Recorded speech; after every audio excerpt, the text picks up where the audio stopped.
if you have that itch, like for me, it's just never been a question. Like I never applied for a job. I never thought about getting a job like that. Yeah. Just that thought didn't enter my mind. So all I'm doing is just following my instinct. Like it's not like a lot of people talk about like big decisions of like, should I take this job or do this? Like I never had that. Like I was like, this is where I'm going. Like this feels right. I'm gonna keep walking as long as it feels right. Like, and if tomorrow it stops feeling right, like I'll turn. But like I'm just following what I think I want to do. Yeah. What like when I wake up every day, like I said at the beginning of this, I want to learn, I want to grow, I want to get smarter, I want to get better. Yeah. And one day I'll be great at something. Yeah. I don't know what day that will be or what it will be. Yeah. But like I'm learning every day. Yeah. I feel smarter today than I was yesterday. Purpose in the Youth podcast. Welcome back to the Purpose in the Youth podcast. Don't give up until you find your thing. Don't be afraid that you don't know what you want to do yet, because I didn't know what I wanted to do yet. I still don't know what I want to do yet. I'm still trying to figure that out. If you don't have it figured out early, don't think you're never going to find it. You really make your own opportunity. What do you genuinely enjoy? Everything is strategic. I mean, nothing ends up how you want it to end up. You go around once, there's no dress rehearsal. But you have to like understand yourself to know what your passions are, and then it just comes really easily. Keep looking for it. Ladies and gentlemen, welcome back to the Purpose in the Youth podcast with your favorite bearded man, the one and only Bobbbaaaay. Today on the podcast, Parker Burr. Man, I wish I could talk like that. Welcome. As I was just telling you, my roommates hate that I am this loud, and sometimes they're like, will you just shut up? And they come banging on my door and tell me to shut up. I'm like, come on, guys. I love it. Relax. It's passion. Passion. Fire. Purpose. Passion. We're out here making great content. You can't be mad at me. You know what I mean? But they're like, yeah, shut up, Bob. You know what's funny is when I was moving out to LA in September of 2017, I got a DM, and I'm not going to say his name. I don't want to call him out, even though this is not for a bad reason. I got a DM from a kid I went to high school with, then went to Umass Amherst. And he's like, yo, man, I had posted something. I was like, hey, I'm moving out to LA. Is there anybody you guys want me to podcast with? Hit me up. And I got a DM from this kid. Went to high school with him. Now he went to UMass Amherst. And he goes, yo, you need to get a podcast with the guys at FEAT Socks. And I was like, okay. I didn't realize they actually were in LA. Like, let's see if it happens. 11 months later, we're now making it happen. So shout out to my man. Love if he it. hears the podcast, There it is. he's going to know I'm talking to him specifically. All the way back from the Western Massachusetts. All the way back state. from the Western Mass. And you know the New England. You know that New England Oh, life. man. Did you ever in a million Western years Mass. think you'd have this much success with FEAT? I still don't think I'm any successful. No, not at all. I don't think Humble. I'm successful at all. Humble. Super humble. Every day I think like, wow, I haven't built shit yet. Like, Yeah. I just think, I don't know how big I want to go, but so much bigger than what we're doing right now. Like, I love what we're doing, but I don't think it's success yet. No. You know? And I think that's the key is like, even if you have even though we know that there has been a lot of good steps that I've taken, it's like, nope, not even there yet. We have so much to grow. Because I think the moment you start telling yourself, oh, yeah, we made it, start, flexing about it online, it's like, are these guys humble? Do they do they want more, or do they feel comfortable? Because that's what scares me the most is when you get too comfortable and you feel like I'm already where I need to be. And it's like, okay, what are these guys doing? Are they going to keep moving along? Totally. Grew up in Simsbury, Connecticut? Is that? Simsbury, Connecticut. Simsbury. Shout out to Simsbury CT. Yeah. Never all been- 20,000 people. All 20,000. Hey, 24. Get it Yeah, right. 2016, Yeah, they did a new, they went back and they counted. Yep. 24,000 people. Never been there in my life. Yeah. What would you say is the one thing that you are most grateful for about growing up there? Or your childhood, at least? I don't know. I think it's just a good place to grow up. It's like family oriented, like play sports, simple life, Yeah. but grew up with a great family. So How I many think of that's you? the best. Was there brothers, sisters? Older brother, younger Okay. brother. So two of you. Yep. Okay. No, older brother, younger brother. Oh, so I'm you're in the middle. I'm You're in the middle yeah. guy. Okay. Yeah, so I get made fun of for that a lot. Do you? Yeah. Ah, that's yeah. tough. I feel like you want to either be the bottom or the top. That's what you think, but I get to learn from both, right? So older brother kind of paves the way, makes mistakes. I'm Yep. like, cool, I'm not doing that. Yeah, Like, yeah. or I am doing that, Yeah, yeah. right? Or depends I'm on going to show you how to do this to the Yeah. younger bro. And then my little brother, I'm like, I'm still older than you. I'm the bigger brother. Whatever. Oh, my God. You It's know? like, I'm going to show you how to do these things. Yep. Listen up. Your sports, you said. Yep. Lacrosse was a big passion, wasn't it? Yeah. How? My whole family. Yeah. For all three of you? Yep. What would you say is probably one of the lessons that you learned from the sport itself that you still kind of carry with you today? I'm trying to think back. Like, so I was a goalie, which in lacrosse is Oh, you're a badass. You got these It's balls like- coming in at 100 yeah, miles an 100 hour, miles dude. an hour. You probably wear the least padding of anyone on the field. Oh, my God. It's like, I think back to why I chose to play goalie, and I still have no idea. Did you just get picked? They're like, sorry, Parker, get in net. Like, you're doing this. No. I sought it out. I was like, I want to be the goalie. I remember there's another kid, Conley. He was so good. And like, as a goalie, like you can make or break a game. Definitely. Right? You can be the It's hero all on or you. the zero. Right? And I was like, I want to be the hero. Yeah. Like, I don't want to blend in with these other 10 guys or whatever. Like, fuck that. Like, I want to be the hero. So I hopped in net and I got pretty good. I remember being in middle school and I was like, all right, next year I go to high school. And I was like, legit scared. I was like, these guys throw so hard. You're talking about, I mean, how old are you when you go into high school? 14? Yeah, so the 14 by the time, and then you have and then you have seniors, right, that are going D1 the next year, and they're probably shooting 90 miles an hour. And I'm like, I legit was scared. I didn't tell anyone at the time, but I remember thinking like, man, the only way I can get through this is if I just get better. Yeah. Because then I'll just make the save. I'll catch the ball. And then I'll be good. Yo. Like, if you're bad, you get hit more. Yeah. So you actually, it was like survive. Yeah. So I just like, I remember playing and practicing as much as I possibly could. Like, my younger brother's super good at lacrosse also. So he played attack. He was shooting on me all the time.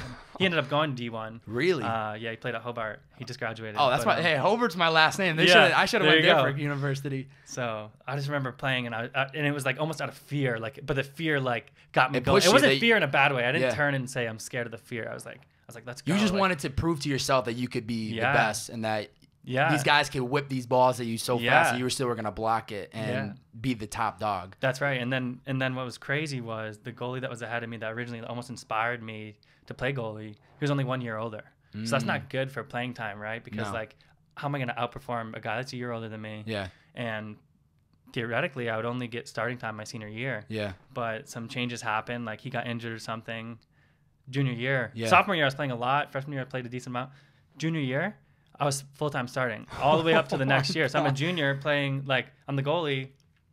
And again, making or breaking games. Yeah. And that was it. And I was like, well, I just want to be the best. Like, I'm not going to be a zero. I'm going to be a hero. Yeah. Like, play harder. Was there ever a point where you, like, considered, like, maybe college would be... So it's like weird. Take it to the college level and see how it goes, or so weird. I love lacrosse. I still do, always have.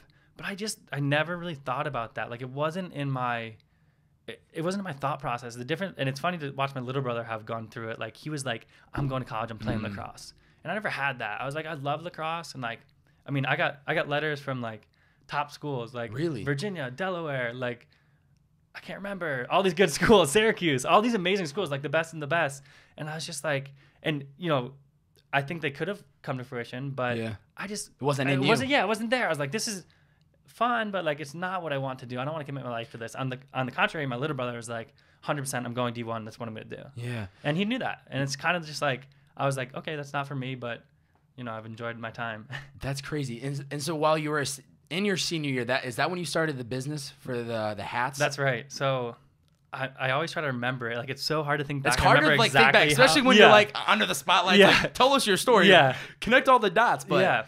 I mean, I remember. So thinking back, I don't remember being that much of a hustler in my high school days, but I've like asked my parents, asked my friends, and they're like, "Dude, you were always hustling to make a buck." And I was like, "Really? I was." Like, I think I was just doing it. Like, that's without who even I am. Thinking it, without even thinking about it. And I remember my senior year, I think it was, my coach said, hey, you know, part of your job as the captain now is making the uniforms for the team. Like, you got to go get some from Under Armour and coordinate all the shit. Oh my God. And I was like, okay, that's cool. And I remember at the time, so in lacrosse is like a really swaggy sport, right? Definitely. Like, it's all about how flashy you are. Yeah, got the tanks. So flashy, especially in Connecticut. Are you kidding me? It's like the epitome of lax, bro. Like, it's like almost embarrassing now.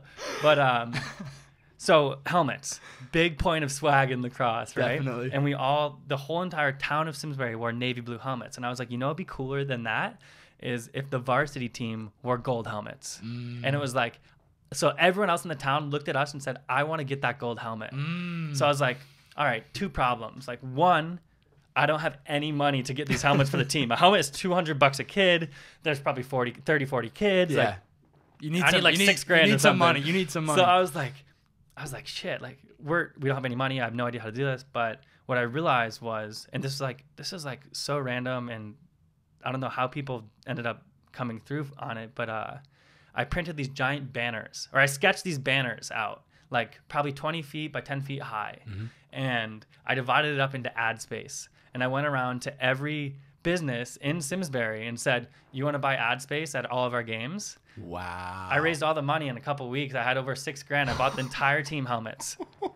And they were pumped. They're That's like, right. we got the gold Yeah. helmets. Hey, you guys are all getting new helmets. The school can't afford it, but we figured it out. Wow. So like no one knows this now, Yeah. but like in Simsbury, the varsity team wears gold helmets Because of you. Because of you. That's right. You started the wave. That's right.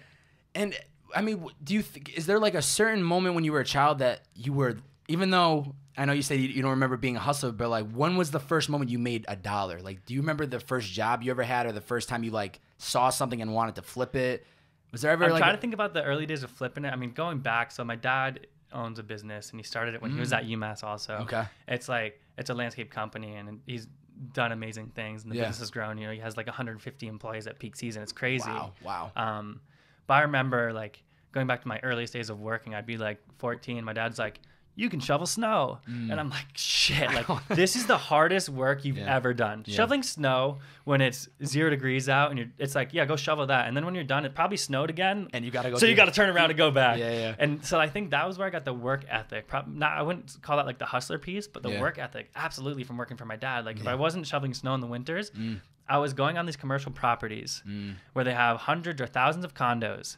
And my job was, because I had no skills in the business, right? I wasn't like a talented, like my older brother's a talented, like he can build amazing walls and patios and things like that. I couldn't build shit. No. I had no skills. I was just a grunt. So I was like, I would go out to these commercial properties. My dad would say, all right, or his manager would say, all right, here's 100 yards of mulch, go mulch. Oh my and God. It'd be There you are with your wheelbarrow. hot as hell. Yeah. Wheelbarrow out, dump, spread it perfectly smooth. Yep. Go back. And then the hardest part about that was as soon as I finished and got through the whole pile, after the entire day, another truck would roll up and dump 100 more yards or you gotta 30 go more shovel yards, that. whatever it is. Keep going. So it was just like, imagine for 10 hours a day, because we did 4-day work weeks, 10 hours a day in that heat in New England in the summer. And it's endless. Yeah. It's just, you don't accomplish the job Yeah. at the end of the day. And what people don't realize is the mulch heats up. Oh with the my sun. God. My first and job. you have to wear pants. Yes, my And first you have job to was wear working for pants. my uncle owned a That's landscaping right. shop. So Yep. I was out there bagging on mulch, and I'm like, why is this so hot? But people don't realize when it sits in the sun, it's steaming. my It's God. sticking I'm like, to you. is the plastic melting to Yeah. my fingers right now? Like, what is going on? That's right. But I mean, the fact that your father started his business at UMass, and Yep. then you're growing up with seeing an entrepreneur without you even realizing it, there's all these, you just kind of see the hustle, and it kind of just becomes part of you almost, where it's like, Exactly. oh, I'm supposed to work really hard. Oh, I'm just supposed to Yeah. like do Yeah. these things. And those so many little lessons end up helping you probably get to where you are today. And I because think you a just lot of see it, a lot of it was probably subconscious too. Yes. It's like I didn't realize where it's You didn't coming from. I didn't yeah. realize. I didn't know at the time, and even to this day, we don't know why we do a lot of things we do Yeah. necessarily. But I think all of that was kind of like almost like imprinted or whatever you want to call Yeah. it from being around him. So you and my mom. And what did your mom do? My mom's a nurse, Mm. but like just kind of that same attitude, entrepreneurial by nature, maybe not in her career, but by nature, Yeah. always like just smart with everything she does and Yeah. business decisions. And she's always been there for my dad. So it's just like, It works out right in for front both us, of yeah. them. So you end up going to UMass Amherst, Yep. Zoomass for the people that know Yep. Zoomass. While there, that's when Promo Lacrosse is at its peak. So I sold the ad space to get the helmets. Oh, yeah, right. okay. I sold the Yep. ad space to get the helmets. And that was unreal. I was like, boom, $6,000. I was like, damn, that was cool. That's like, pretty cool. The team gets helmets. No one really knows how it happened, but the Yeah. team got helmets. And then the next task was to get the team uniforms. And I had this like crazy. I don't know why this was a thought in my mind, but I was like looking at all the uniforms Under Armour's making, all the uniforms Nike's making, and I'm like, I can make cooler ones than this. Yeah. I have no idea how to make any uniforms, But I can do I it. had this feeling, like this stupid feeling. I was like, yeah, I can do better ones than this. Like I can make cooler ones. So we just got Under Armour, Nike uniforms, whatever it was for that year. And I kind of still had this thought in the back of my mind. And I was like I want to make swag. Like I said, like lacrosse is just this swaggy sport where Yep. it's flashy. You got all this stuff. And what happened was I was like, I wanted to promote the sport of lacrosse. So I called it Promo Lacrosse, right? Okay. Promote lacrosse. And I would go to Lids in the mall and spend $18 making a custom hat and like, very simple designs. Like I would make it on their computer at Lids. It said Promo Lacrosse, right? And $18, and I would buy a couple dozen. I mean, really, I started probably with only a handful, 6 hats, and I would bring them back to school in a box my senior year of high school, and I would sell out of these hats every day for $20. And people were buying them. I sell out every day. I remember so vividly. So that's a $2 profit. Okay. And I was like, sweet, like Now I can buy 24. Now I can buy 48, right? And that's all it was.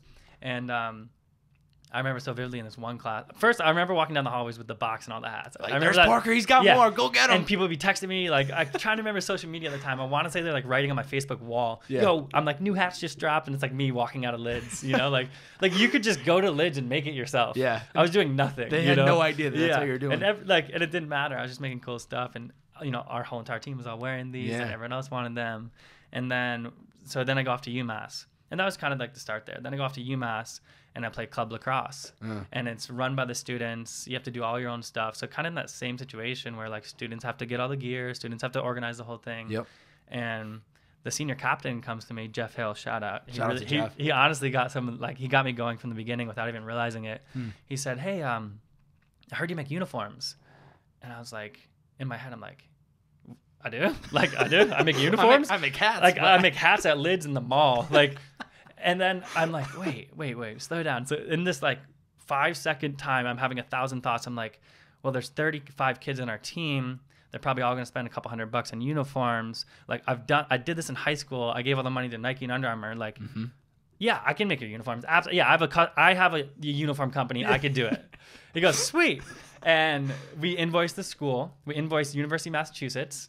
And the billing address to send the check to was my dorm room, which is on their campus. And they sent it to you? No. So I get a call, and they're like, hey, is this Promo Lacrosse? And I'm in my dorm room at UMass. Yeah, it's Promo Lacrosse. What's up?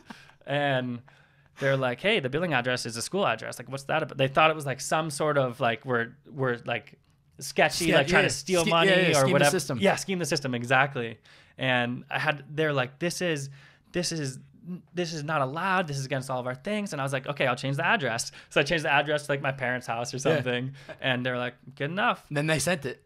So I get like $3 or $4 grand from them to then go and figure out how to make uniforms. So I got connected with this factory in China, and I wired pretty much all this money. I didn't understand what margins were at the time. So I was like, hey, if I make $1 a piece, like profit, like times 30 pieces, times, whatever, like, I make real money. Yeah. I was like, if I can make $500 in this order, that's sick. Yeah. I'm rich. Yeah. So I wire all this money. A couple weeks later, like uniforms show up, and I was like in my dorm room at UMass. DHL walks down the hallway with a huge whatever dolly. Yeah, huge dolly and boxes stacked up, and he's like, delivery. I'm like, my uniforms are here, right? So then I pick them out, like I lift them up, and I'm like, all right, they're not really maroon, which is our school color. Yeah. But they're pretty damn close. It's close. Nobody's gonna care. I show my captain. He's like, dude, these are fire. I was like, perfect, done. I was like, I'm in business. I actually have a lacrosse uniform business now. Like, this is unreal. And what I didn't realize was the timing of the new printing technology to come to the sports world, the sublimation printing, which basically it basically paved the way for cheaper uniforms. So back in the day, schools would buy uniforms and then pass them down for years, right? Or use them for years. Still remember like you wear that. your I still remember $19.99, that. right? Yes. So you remember that trend. But with this new printing technology, it became affordable. It was a fourth the price. Wow. So perfect timing in lacrosse, swaggy sport.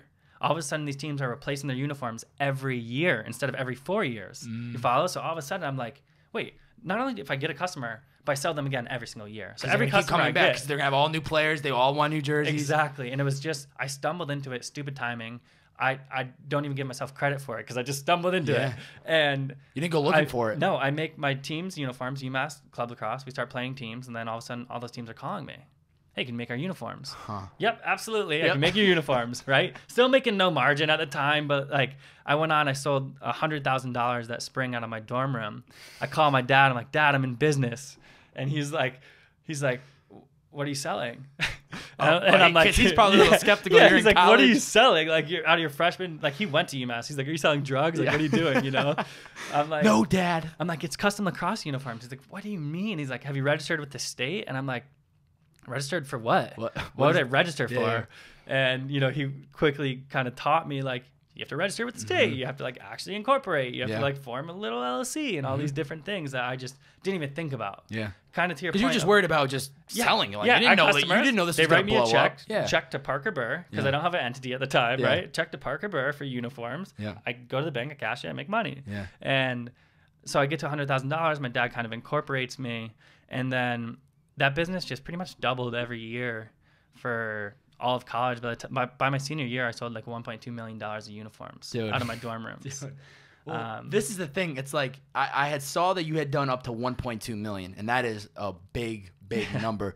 Did you ever consider I should drop out of college, or were you able to just balance like going to class and then having a business? Because obviously in college, at the time, we all just like we're sleeping until 10 a.m. Yeah. We're like up till 2. Like we don't think we have enough time to do it, but clearly you're somebody that figured it out. Did you ever consider maybe I should drop out and go full time with this? So I never considered dropping out of college, mainly because I freaking love college. Like Yeah, it was I know. so much I fun. know. I had the best friends. Yeah. And like think about this. I would work hard in all my free time, party, Yeah. hang out with all my friends, yeah, live so it the was college lifestyle. Yeah. And I'm like, this is the dream. Like by my senior year, I have 3 cars. Wow. Like, you know, I have a big warehouse. Like I was like, this is the dream. Like I could pretty much, you know, I wasn't rolling in money by any means, but I really didn't have to worry about like any. You were doing good. I paid all my rent. Like I lived life. You know what I mean?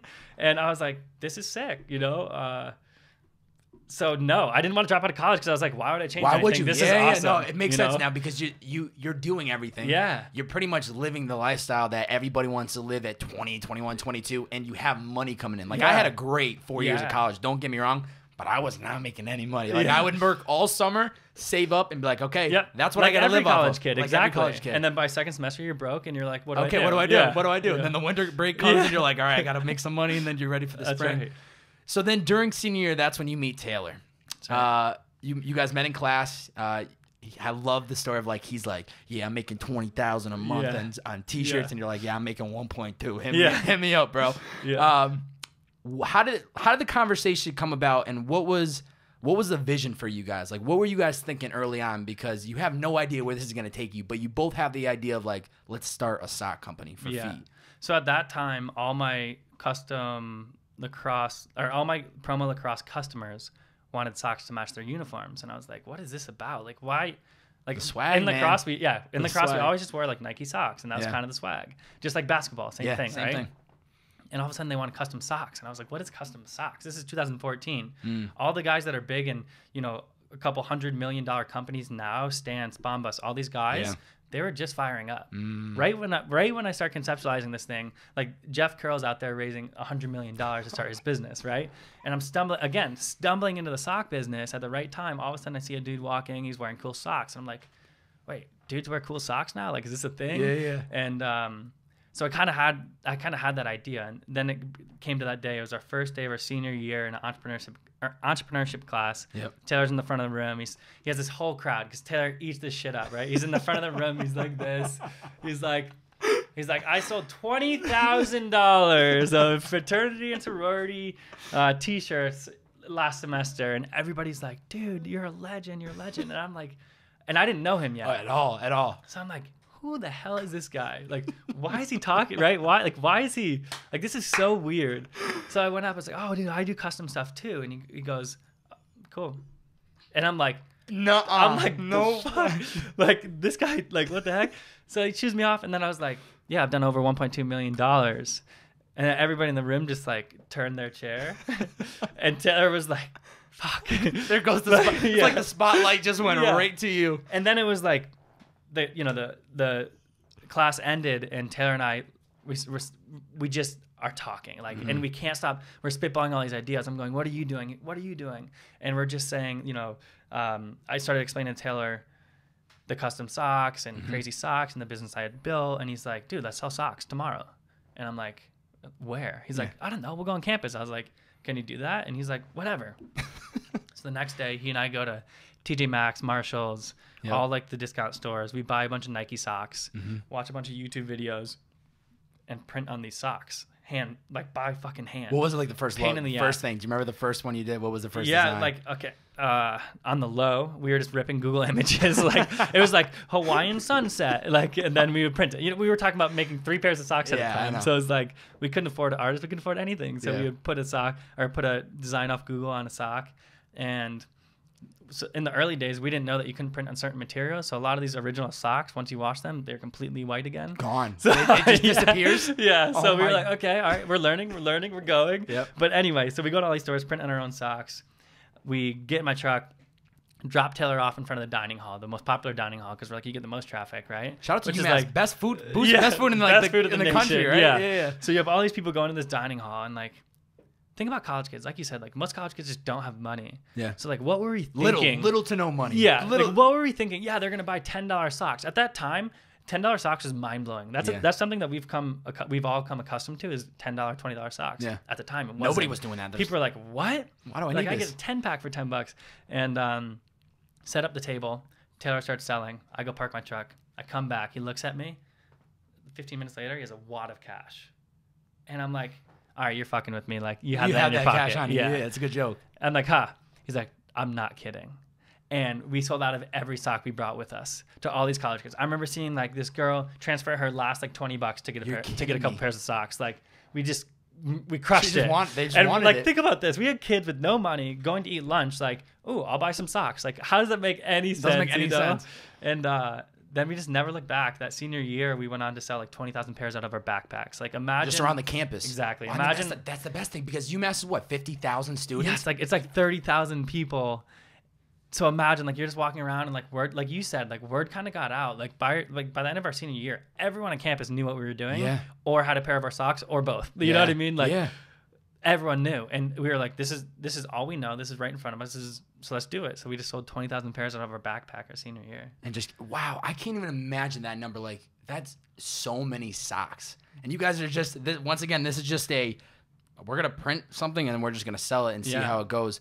Now you're seeing the success. Do you guys finally have a conversation of like, yo, we got to go all in on this? Like we need to like, how did you even get FEAT? Like how was the name? How did the name come together? I remember looking through thesaurus for different words, and I was like trying to conceptualize this brand, and I was like loosely related to like adventure and just like living the life, like you're out there. And I stumbled upon FEAT, and I was like, there's no way someone doesn't have this already. Like it sounds great. Most people around me are like, that's such a stupid name. Really? Most people were shutting it down? And I was like, no, I love it. Like, I'm pretty sure Taylor didn't even like it. And then now people love it, right? Like, people love the name. They're like, that's so great. Like, how did you not think that was an awesome name? But in terms of like getting serious, I mean, think about this. Yeah, we were selling socks. Initially, like we bought them from Marshalls and TJ Maxx, but then to go on and sell 20,000 pairs, we had to make them and buy them. So where do we get the money from? Yeah, are you making these in the dorm room? We were making. No, we had it was in my lacrosse warehouse. In my lacrosse warehouse, exactly. Yeah, come to my warehouse, Taylor. We'll produce them. Yeah, so we were making them down there. Like I'm no joke. Friday, Saturday, every night. Like printing socks. We had to push this thing down, print socks, 30 seconds, flip them, 30 socks, done. There's one pair. Wow. So it took a minute making one pair. Wow. Like you know what I mean? And it would be like 0 degrees. We couldn't afford the heat. Yeah. And we'd put our big jackets on. This is no joke. We have video evidence of this. We would not turn on the heat. No, you just wanted to sit. And Amherst in the middle of winter. You know how cold it is in a concrete warehouse? But so yeah, we have to buy, I think our initial order was like 20,000 pairs. And we're like, where are we going to get this money? Yeah. And Taylor had just had a pretty good semester, as he was talking about, like selling fraternity and sorority t-shirts. And I had the business. Together, we put up like almost $40,000 into the business out of pocket. Huh. And like, that sounds like, oh yeah, they had the money, but like that was everything. Yeah. That was like, okay. This like is all I we guess have. and we're like, gonna go all we in didn't on even it. really think about it. We were like, hey, here's the PO amount, like let's order it. We put our money in. Taylor, like most credit to him to this day, like we had no incorporation documents, anything at the time. We had an idea we were selling on campus. We had to order 20,000 pairs. He writes a check for like 10, 15, whatever it was, like a lot of money. Yeah. We ordered them. They show up. They're pretty good. We keep going. And we just never stop. So like we were very serious from day one. Like as soon as we saw that initial success on campus, we were like, all right, we're running with this. Yeah. You knew we on a could feel small the scale, momentum. it's like if you could see that small scale success of just being outside the dining room and you're seeing the demand, it's like, okay, hold on. We're not even packaging ourselves together. We're not even an e-commerce site yet. Like if we can get college kids right off the rip to buy these in front of the dining hall where they're not even expecting to buy this along the way to get food, it's like we could probably do something big with this. That's right. And at that time, it was like we didn't. It sounds crazy to talk about now, but I remember at the time, like our first investor was like, "You guys should do e-com," and we were like, "E-com? No one's gonna buy socks on e-com. This is 2014. This is not that long ago. This is not that long ago. This is one of the best companies in the world. Movement. And these guys are coming up. Yeah. They were looking one way, and we were like, dude, we don't need e-commerce. Like, you know, I had met some people and they got us into a couple stores, and it was like, cool, if we get 500 stores by the end of this year, we'll be doing X in revenue. Like that was our thought process. Because that's how it always has been. That's how it always had been. Yeah. So we knew at the time we didn't know. It wasn't like, wow, this is crazy. Like what a home run. It was just like, we're seeing some success. We have no idea how we're going to scale this thing, but let's do it. Like, let's make socks and see if we can sell them somewhere. Yeah. And we would go to events. We would sell out of our backpacks, everything. And then our senior year, spring semester, we stumbled into the idea of raising money, something that I wasn't familiar with. If you remember, like my life up until this point, it was like buy one hat, sell it, buy two hats, sell it. You just keep reinvesting, all the way up to 1.2 million. Like think about that. Like no joke, from high school kid, no money, one hat, two hat, four hat, up to 1.2. So now all of a sudden it's like, wait, these startups, you're reading about them, they're raising money. Like, what is raising money? What does that even mean? Yeah. We really didn't know. We were like, wait, people will just like give you money? And initially we were like, okay, maybe if we get 10 family and friends to give us $5,000 each, we'll have $50,000 to double our PO for next time. Imagine if we had 10 investors for $5,000 from family and like, if we had done that, it would have been like a mess. Yeah. Where's my money? Where's my money? That's right. But we ended up stumbling into an amazing mentor, longtime, like, and now friend of ours, Vinny, and he's a UMass alum, and he really just took an interest in Taylor and I in the early days then. And he's like, you know, I'm not that familiar with the space, but you know, he just saw the passion. Did you see like the passion in you guys? That's it. And people loved it, right? Yeah. These two kids like in this warehouse, like it was just cool. And one day he's wearing our socks, our crazy, like remember our socks are loud and crazy, so he's wearing our loud crazy socks in the gym, and this other guy in the gym says, those are cool socks, man. And you know, they turned out they were like friends or whatever. And he says, oh, it's these two kids. I'm kind of mentoring them, helping them. He says, no way. I just sold my company for like $100 million, and I'm looking to make investments. And it was because Vinny wore the socks in the gym that it sparked this conversation. A couple of days later, this guy, I don't know if I want to say his name, but this guy, this angel, true angel to us at the time, because we knew nothing, comes down. We pitch him the dream. We have no idea, really. All we're saying is we have some success. We want to make it bigger. Yeah. We have some ideas, but really we have no experience, but we got a lot of hustle and passion. Yeah. And he's like, cool. He wrote a check for $250,000. On the spot?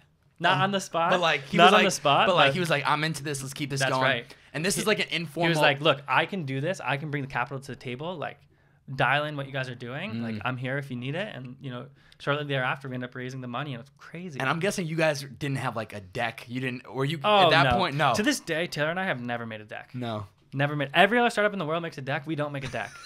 Like we're talking to this VC right now, and they're like, "Where's your deck?" And we're like, like we got lost. You know, having a meeting. You know, like crazy. But you know, at the time, it was amazing for us. Yeah, and that was right when you were graduating too, right? Right as we were graduating. Yeah. And then at the same time, Taylor took the reins on this, and he launched a Kickstarter. And Kickstarter at that time was also coming up. Great timing again. Which, like, if you think about all these stories, like, timing is everything. I was gonna say, timing has been the entire thing. Yeah, like, our timing has been pretty good. But you look at some of the most successful companies in the world, and, like, to me, the thing I always see is their timing is the best. Yeah. Our timing has been good. Yeah. Other guys that are much bigger than us, their timing's the best. Yeah. So something we're always looking for. But anyway, he launched his Kickstarter. We raised $27,000 in Kickstarter. So now we're like, we just graduated college. We have $250K plus $27,000. We are rich. we are rich. I can't even imagine seeing that. We're rich. And our bank account. Yeah, exactly. I remember screenshotting, sending it to my girlfriend. I was like, look at this. Like, I'm rich. You want to go to dinner tonight? I think I paid for it. I think I got you. And I was like, that was the most I've seen. Are you kidding me? That's a lot of money. That's a lot of money. You want to move into Boston. Yep. So Taylor ends up to San Fran here. Oh, I remember where I was going with it. So we raised the money, have all this money, and then we get a phone call from the Kickstarter from this San Francisco number, and just no name, no nothing. We have no previous contact. And it's this woman, and she says, "Hey, what's going on? You know, my name's Charlotte, and I'm out in San Francisco, angel investor, and you know, I heard about you guys and looking to find out more information. Like, do you guys need more money?" And we're like, no, we're rich. You know, like, we don't need any more money. No, we don't need money. We're rich. Do you know how much money we have in our bank account right now? So we were like, no, we're good. We're all set. Thank you very much. Like, appreciate it. Conversation ends.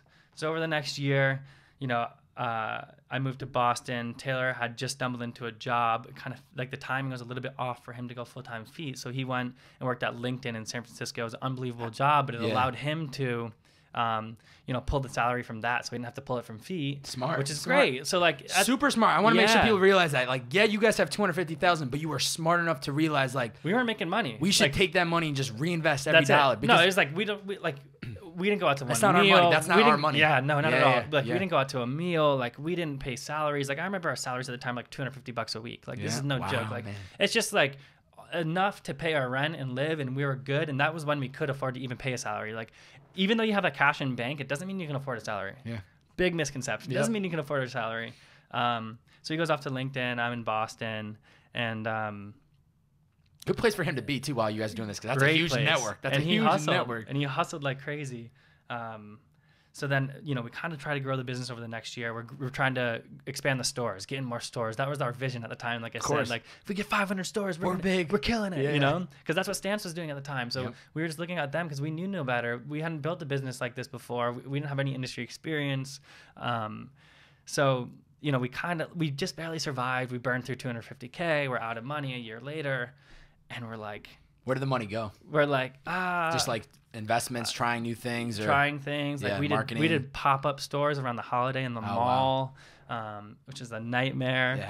Just everything. Like we have no idea how to build this, so it's like, all right, we'll throw 10K at this. It didn't work, and like we're just all we needed was one to hit, and like they always just kind of like grinded by, and then like also life just costs money, so like we're living at the time, you'd be surprised how fast money goes once you get it. So we're out of the money.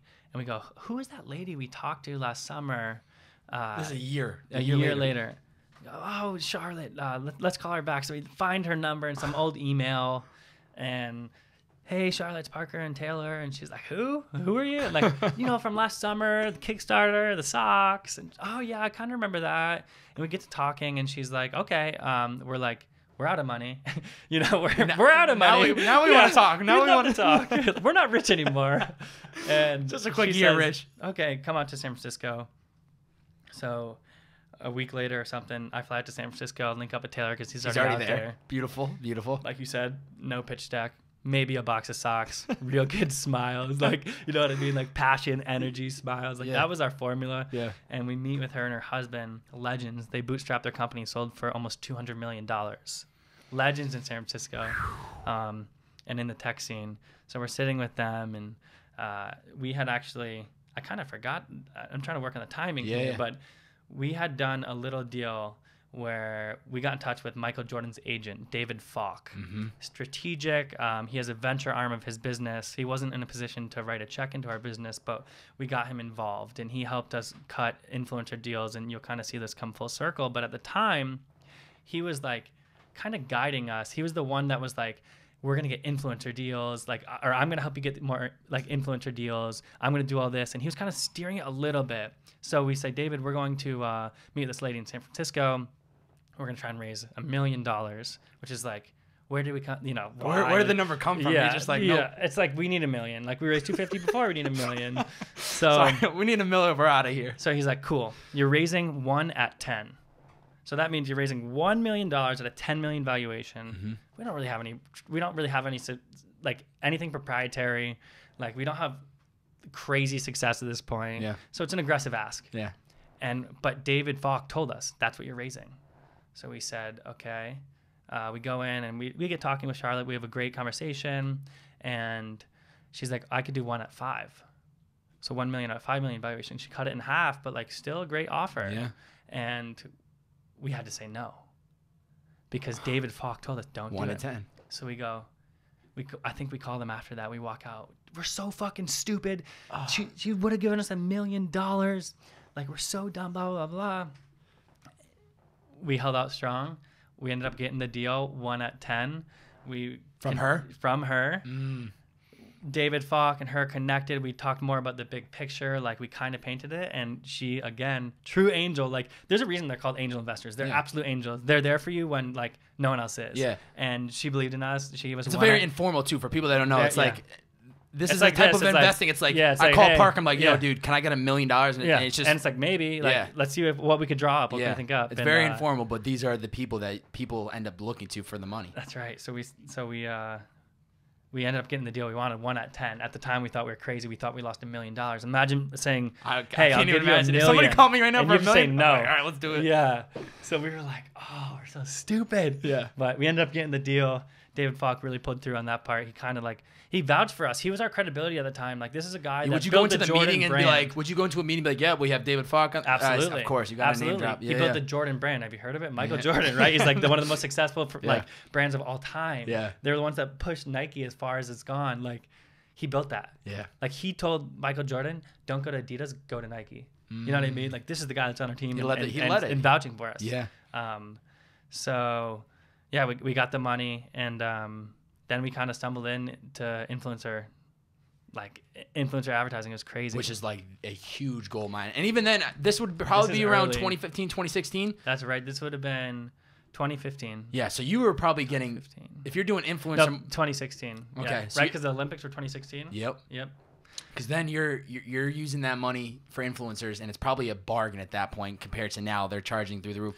And then you had connected with, who was the Olympian? Ali Raisman. Love Ali Raisman. Like she is another one of those timing's unreal. Yep. We got her with David Falk right before the Olympics. This is about the same time we're trying to raise that $1 million. So at the same time as trying to raise $1 million, we're talking to Ali Raisman, and she's about to go to the Olympics. And we wanted to do a sock deal with her. So we were going to make her this whole line of socks, Ali Raisman inspired, because she's like America's sweetheart. She's America's idol. She's amazing. Yeah. And she's about to go to the Olympics. So we got the deal right before the Olympics, and we actually went down to the Olympics and watched her compete. You went? We sat next to her family, watching her win gold medals. You guys wearing the socks too? Were you wearing the socks too? Oh yeah, oh yeah. But what we realized was, so pre-Olympics, she had like 200,000 followers. Post-Olympics, 2.2 million of the most engaged. All this earned media. If you remember, after Olympics, the women's gymnastics team is like the most covered event and team there is. Like front pages of everything. Yeah. So all of a sudden, as we're raising this $1 million, she wins gold, wins a couple medals at the Olympics. We come back, and now we're allowed to really announce the collaboration with her. And we have homepage features on Yahoo, like for free. All this earned media. Ali Raisman sock line. Check this out. Oh my So God. all of a sudden we're getting all this earned media. We're in every tabloid, like US Weekly, everything. If you look back on it, we were in every one of them. Ali Raisman sock. And all of a sudden she would post. We would do $10,000 in sales. It was like, holy crap. Like this is like early day influencer. I don't even know if you call them influencers yet. Like you probably just call them. They'd probably, influencer was not even a word at that point. Which is only a couple years ago. But she all of a sudden, from doing $100 a day, we were doing 10,000. It was cranking, and we were like, holy. So then we were like, if we get 10 alleys, like of course we're gonna grow Ali's line, but if we get 10 alleys, then we have another big business. Yeah. So you could see, like, we chase the stores, then we chase this influencer dream. We get Ali's deal, it's going great, and we're like, okay, well, where do we go to get influencers? Yeah. Taylor figures out that all these YouTubers and Viners live in this one building in Hollywood. On Vine. He flies to LA, he sneaks in the building, he realizes all the major guys coming up in YouTube, Vine, everything, all live in this building because they have to collaborate with each other. Unbelievable how that works. So Taylor calls me, he's like, dude, we're moving to LA and we're moving in this building and we're gonna get major influencer deals. I'm like, yeah, sounds good. You didn't even question it. You're like, I'm down. I'm like, yep, we got it. Like, Ali just worked. This is where you go, right? Yeah. So we move across the country from Boston, and we move in this building. And nervous at all? Were you nervous at all? Were you pumped? Pumped. Yeah. I'm trying to get the timing right, thinking back, but so we're moving there. We get the $1 million about the same time. We just come off of Ali's deal. Ali's deal did well over $500,000. You know, everything's kind of going. We can kind of see the path we're going, right? If we get more of these influencers. Logan Paul started vlogging, and he was in that building. He was in that building. Yeah, he was in that building. He started vlogging the day we moved in there, and the day. Yeah, no joke timing, right? Starts vlogging, and Taylor became friends with them and kind of said, dude, you want to do a sock deal? And we went back and forth, and we weren't pushy, right? You want to do it? Very genuine relationship. Yeah. Ali, we ended up getting a deal with him, and we made him his own sock. He hadn't done merch yet. He hadn't launched any company. He now has his merch company, but he hadn't launched anything. And he posted about his sock release We got 1.5 million unique visitors to our site instantly almost. It was like $100,000 before you blinked your eyes. He went on to sell like almost 20,000 pairs of these things. And he did this whole YouTube series where he came to our warehouse, and Taylor has this crazy car that he said, Logan, if you sell 20,000 pairs, I'll give you my car. And it was this the whole... FEAT mobile, yeah, right? the FEAT mobile. It's Mobile. crazy. But the deal just exploded. So now we had Ali, we had Logan, and we're like, great. So all the while we're hiring these people. We built our team up to like, I think we had almost 20 people at one point, because we got to capitalize. Now's the time to go, right? Yeah. And we had never really hired anyone. We had no idea what we were It's doing. just you two the entire time. Just us. And, you know, like all of a sudden we need people shipping for us. Like, and we were doing this in-house. We were shipping our own product in-house imagine trying to fulfill 20,000 pairs of socks in a moment. Oh my 20,000, right? Like 1, 2, count to 20,000. How long is that going to take? It's going to be a couple days. Yeah. So, start hiring all these people. We get up to like almost 20, like I said. Is this when you're in the Venice Canals, or are you still in? Not yet. So we had moved here. We got this little shitbox warehouse. it was like 4 of these rooms, maybe. You know, and this was our distribution center, our warehouse, our office, our everything. Yeah. And then we outgrew that in 3 months. We had I think it was like 4,000 square foot warehouse at this point. I'll have to show you the picture after. We hire up to 20 people. Logan's deal fires. We're like, cool, we're going to get more Logan deals. We just did Ali, then Logan. We'll do more of these. Let's go. Oh. And we launched all these influencer campaigns post Logan, and nothing hits. Just nothing's hitting like it did. And what we realized was just like, you know, influencer got competitive, number one. Number two, those are two like, special very influencers special, that you and started with. Amazing timing. That's like a tough start, because if you go to the top, how do you get a better one when you get the 2 top? Like they're just unreal. So that influencer dream basically crumbled right before our eyes. Now we have insane overhead.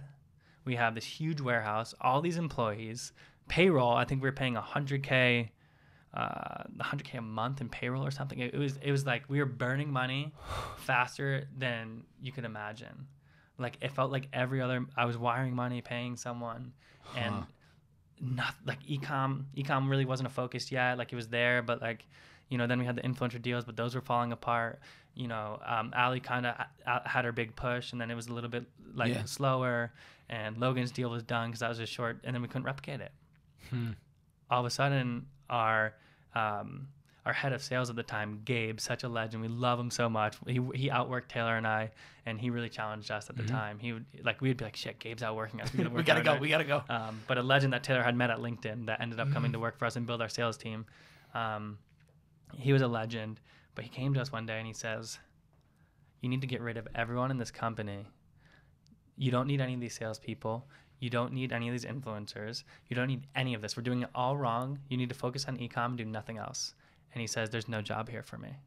And he kind of like, I don't want to say sacrificed himself, but like he was the most... He X'd himself out. Yeah, he said that he kind of evaluated all the opportunities. You know, he was chasing a lot of stores and kind of... Is that what the sales team was doing? Was like going to Nordstrom's, going to like the Urban Outfitters? Yeah, and like trying to do that. And then like it was just a pain in the neck.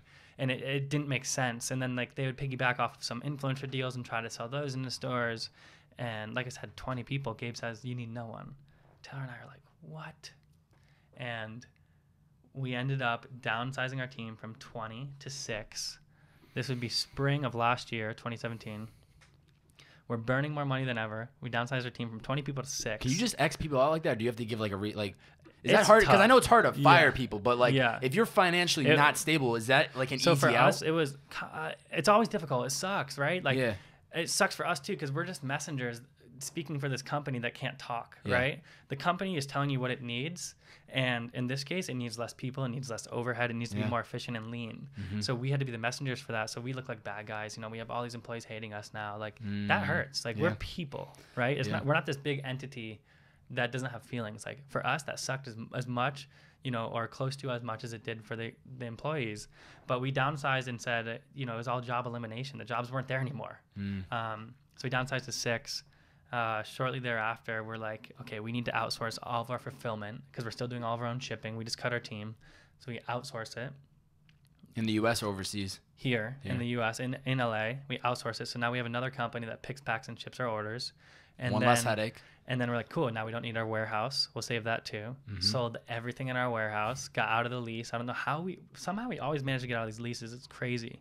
But we sold everything in our warehouse down to like the basketball hoop, trampoline, the pool we had in there. Shout out to the best warehouse ever. Fantasy Factory 2.0. Yeah, I was going to say Fantasy Factory 2.0. Right that was like we gotta get bigger than that. Yeah.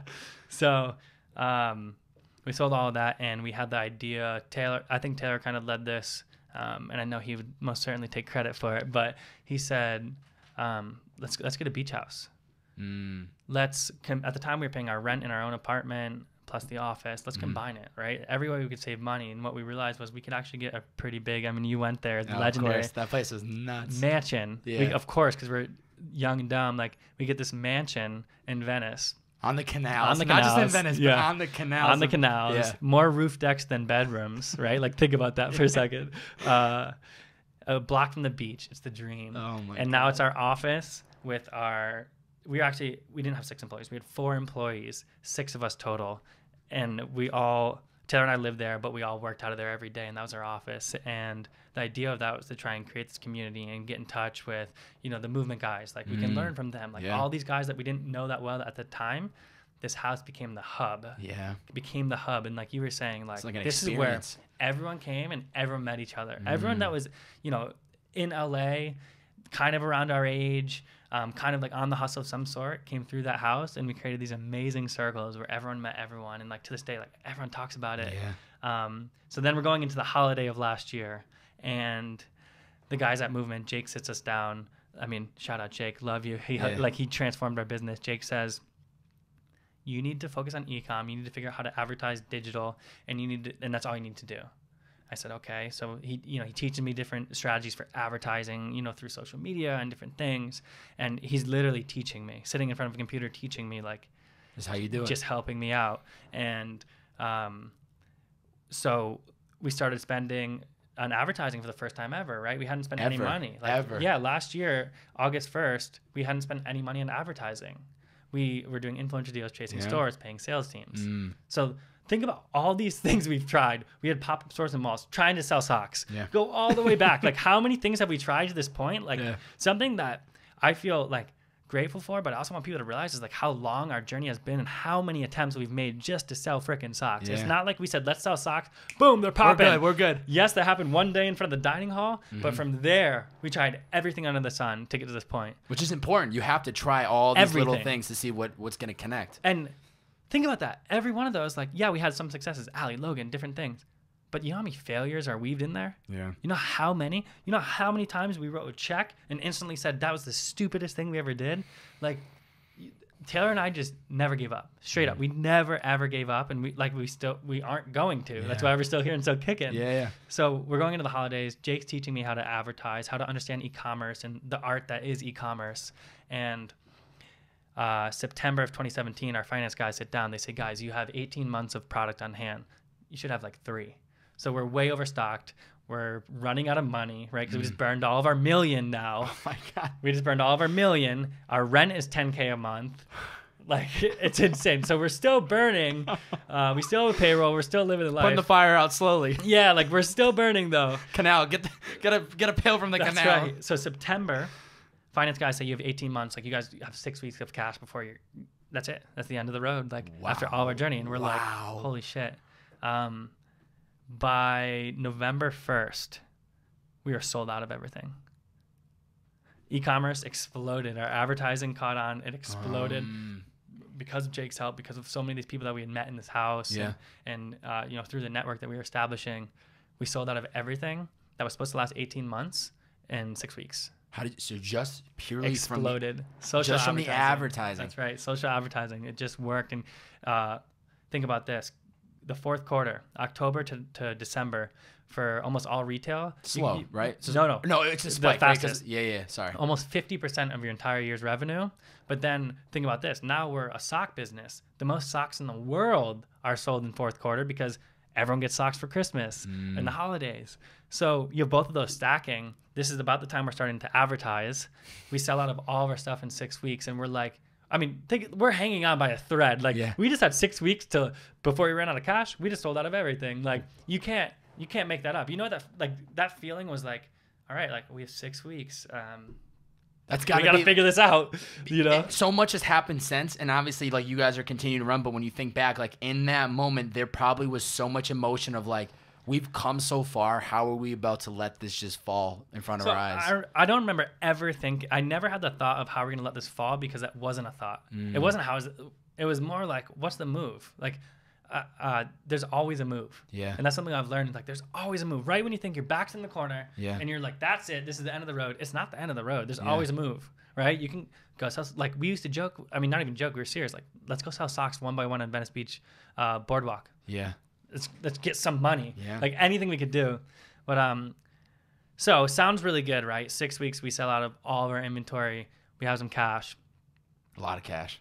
But we're supposed to sell almost 50% of the revenue for the year in Q4. It's now the best day to have inventory, and we have none. Nothing. It's November 1st. Our lead time on socks is 90 days. That puts you November, December, January. It puts you February 1st to get friggin' socks. And funny story. I'm trying to figure out how to explain this one. So we're out of socks. We don't know what we're doing. We're like, we got to scramble. Like, Black Friday's coming up. Cyber Monday's coming up. We need socks. Big we need socks days. in 3 weeks, not 3 months. How do you make that happen? Well, it's always a move.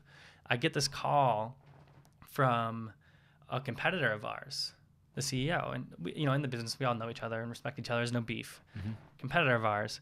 And he says, hey, I just got this call from, like, one of your past employees from back when we were in Boston. And he, is like one of our guys helping in our warehouse. And he says he's pretty disgruntled, and he said he wants to come and work for us and tell us all your secrets, and he knows so much about us and whatever. And I'm like, okay, like, is what it is. Like, I totally understand. Yeah. I understand where even he was coming from. Like, it's a tough. You guys anytime packed someone up, needs went to to come, LA. yeah, He got left in the got dust. left behind. So I absolutely understand that. But it's weird that, so the CEO of this competitor calls me, hey man, this is happening. He goes, I want to let you know, like, I'm not going to pursue it. Out of respect for you guys, I'm not going to pursue it. I'm not even going to call him back. But know that he's like, yeah, I just wanted to let you know, looking out for you. I said, wow. Got another guy named Jake. Yeah, I said, wow, Jake, like, thank you so much. Wow. Totally respect that. Yeah, sure. Like, good luck this holiday. And then he goes, oh, by the way, we also have a white label program. We own a factory now, and we're making a lot of product with the fastest turnaround time in the world for socks. And I go, really? Because I'm out of socks right now, and I need socks in 3 to 4 weeks. No way. And he goes, yeah, man. Like, how many do you need? And I was like, 200,000 pairs in 3 weeks. And he's like, yeah, we could probably do that. And I'm like, oh my God. So, like, think about where that stemmed from. Like, a disgruntled former employee, which, again, totally understand where he's coming from, but, like, it just somehow works out. These guys pulled through for us. They ended up making our entire holiday production run for us. 200,000 socks. 200,000 pairs in 3 weeks. Saved our holiday season. We sold over $1 million of socks because of that phone call. Wow. In that situation, and it was crazy. So that was, huge highlight. Our sales are cranking. We pulled through with the inventory, and then we hit another freaking roadblock. And what that was the third-party logistics company, the company that does our shipping for us. So every time someone orders, they pack it and They ship do it all. You don't have to worry about That's it. right. They get the order. You don't have to worry about it until you have to worry about it. These guys call us. We're cranking now, right? We have 200,000 pairs of socks. We're cranking. We're firing. It's holiday. Socks are hot. Hey, we can only do 500 orders a day. We're like, okay, well, we are selling 5,000 orders a day. Like, that's not an option. Like, you have to ship 5,000. That's your job. And they're like, we can't. So did they give reasoning, or like they said they're maxed. They're Yeah. maxed. Everyone's cranking. They were learning their business. They were learning. Okay. And they said we could ship 500 orders a day. And we're like, well, at this point we can't change. There's not enough time. Everyone needs their stuff by Christmas. Otherwise, it's game over. So we probably left $500,000 on the table that holiday season. So we had 200,000 pairs of socks. Shipping falls so far behind that we have to stop advertising. But I also just paid for 200,000 pairs of socks that I was planning on selling. Yeah. So we sold a decent amount of them, but the majority, we can't even get to them by Christmas. So people don't want them. So if they order, they're returning it. So go through the holiday. It's a nightmare. More customer service emails than you can imagine. Oh my God, my holiday's over. You're the freaking And there's only Grinch. 6 of you operating this. So it's like, Oh my gosh. oh, There's 6 of us. We barely hold on. We ended up selling $1 million in those 2 months, which was epic for us. But like I said, probably left $500,000 on the table. Then January comes around and we're strapped. We're like out of cash again because this is 20. Is this 20? This is this year. Yeah. Okay. This is like we're getting people close. haven't heard this yet. The last 6, what is it? August. The last 8 months of our lives and FEAT's existence have been crazy. So the story just builds. So this might be a long one. I like it. January, we had those 200,000 pairs come in, but half come in, we couldn't ship them, so we're getting all these returns. We had to pay almost $100K out of pocket. Because you took that $100K in from the sales of like, well, we That's can right. reinvest it. That's now, right. Now we have to pay it back. We're refunding them. We're missing sales. Like, think about this. If we paid to advertise, got a sale, shipped the socks, then it didn't get to them. We've paid for all of that. And then we have to take the return and refund the money. It's like You literally just yeah, waste of like time, money. lighting dollars on fire would be slower than that process. It burned money so fast. So 100K out of pocket, 500K left on the table. We're upside down. We just bought 200,000 pairs from my boy Jake, and we're like, oh my God, like we're out of money again. Like we looked at each other. Taylor and I looked at each other. We're like, all right, we got to start digging through. Like, what are we spending our money on? We know we just got hit with all these things, but like, what else? What else are we burning? Our team is pretty lean. Like, we just have the house. We don't have 2 places anymore. So we dive into credit cards, everything. And Taylor texted me, he goes, dude, did you see this credit card? I said, yeah. And mind you, at the time, like all of us have become pretty close friends on the team, right? 6 of us. I mean, we're in the holidays. That We're includes, working long does that include days. you and Taylor? Or yes, no? yeah. So there's 4 employees. Yeah, there's 4 employees. Like we're all close because like you're working this arm in arm for the holidays. We're working hard. We've been working together, all of us, for pretty much a year. One of the kids at the time was on my lacrosse team from Umass. We brought him out here, showed him the world. Wow. And so we're all close. We start diving through these credit cards and we realize, why does this one employee, Taylor would say his name, I won't. Why does this one employee have so many charges on his card? We go through, we start totaling it all up. It's almost 10 grand. We're like, okay, well at this point, Taylor and I aren't even paying ourselves. Like that's another thing through all of this is like some weeks Taylor and I get paid, a lot of weeks we don't. Like people think we live the life, right? We have this big house. Yeah. Like we don't make a lot of money yet. Like that's why you said like your success. I'm like, there's no success yet. We're on the path to it. Like we'll get there, but not yet. But almost $10,000 in charges. And what we realized is we dove into them because the credit card statement's black and white, right? Yeah. This is not rooted in Should opinion. be the same places the money's going, same amounts. That's exactly right. So like this is not rooted in my opinion. This is just facts off of a credit card statement. Yeah. I see an Uber pop up in September. That's weird. Like company doesn't pay for your Ubers. And then Taco Bell. That's weird. We don't pay for Taco Bell. And then the next weekend it's Ubers to and from bars and a tab at the bar. And then the next weekend it's everyone's tab at the bar, everyone's Ubers, and buying alcohol. And then the next weekend it's pretty much every expense in this kid's entire life, plus one of the other employees, because they were like best buds. So they were around each other. The name, it shows you the name of like. That's right. They have cards with their name on it. It's like it's not rooted, like I said, not rooted in The main opinion. person, it's not the white. one you flew out from UMass, is it? No, but he was a culprit. He was a co-conspirator. Is that the right word? Yeah, and we could call it that. Whatever, it doesn't matter. But the 2 of these guys spent almost $10,000 expensing their lives to this company that's burning money every month. And they know this. Clinging They're on. right there. Everyone knows it. Like we're transparent. Hey, we burnt 100K last month. Like, so why not throw another 10K burning on frivolous stuff? One of the charges are, never forget this one. Like this, I'm gonna tell a story to my kids. One of the charges, $500 at a bar, and Taylor and I are like, when have you ever spent $500 at a bar? Like at our age, what we're trying to, have you ever spent $500 at a bar? Bro. Are you kidding me? That's like the most aggressive. That is literally like, oh, you want to drink? You want to drink? You want to drink? Who's drinking? So we call the bar, and Taylor's the one, of course. Taylor's like he's more computational than me. He got steam going through his ear. Hey, I'm the account holder. I'm just curious what this $500 charge is. They go, no problem. Let's look it up. And they go, this your guy whose name is on the card punched a hole in the wall when LA lost the World Series, and he had to pay $500 to repair the hole in the wall. And we're like, oh, so he swiped his corporate credit card for the hole he punched in the wall for $500. So because he was drunk and was pissed off that they lost the game, and so why not? Let's just put it on the company credit card because it doesn't matter. That's right. And like these are people that we trust. Like anyone that will work with us or you know in any form, even like this, like we extend so much trust because I don't want to work with people that I can't trust. Like so it's it's under the assumption that if we bring you in, like we already have trust. There's trust established. Obviously in this case the trust was completely out the window. So we had to clean house. We cut every employee in the entire company in February. And it was the day after my birthday, the end of January. Come on. I just turned 25, and what I have to do is go and tell all these people that they just betrayed me, unlike I've ever been betrayed before. How did that conversation go with? It's horrible. I cried.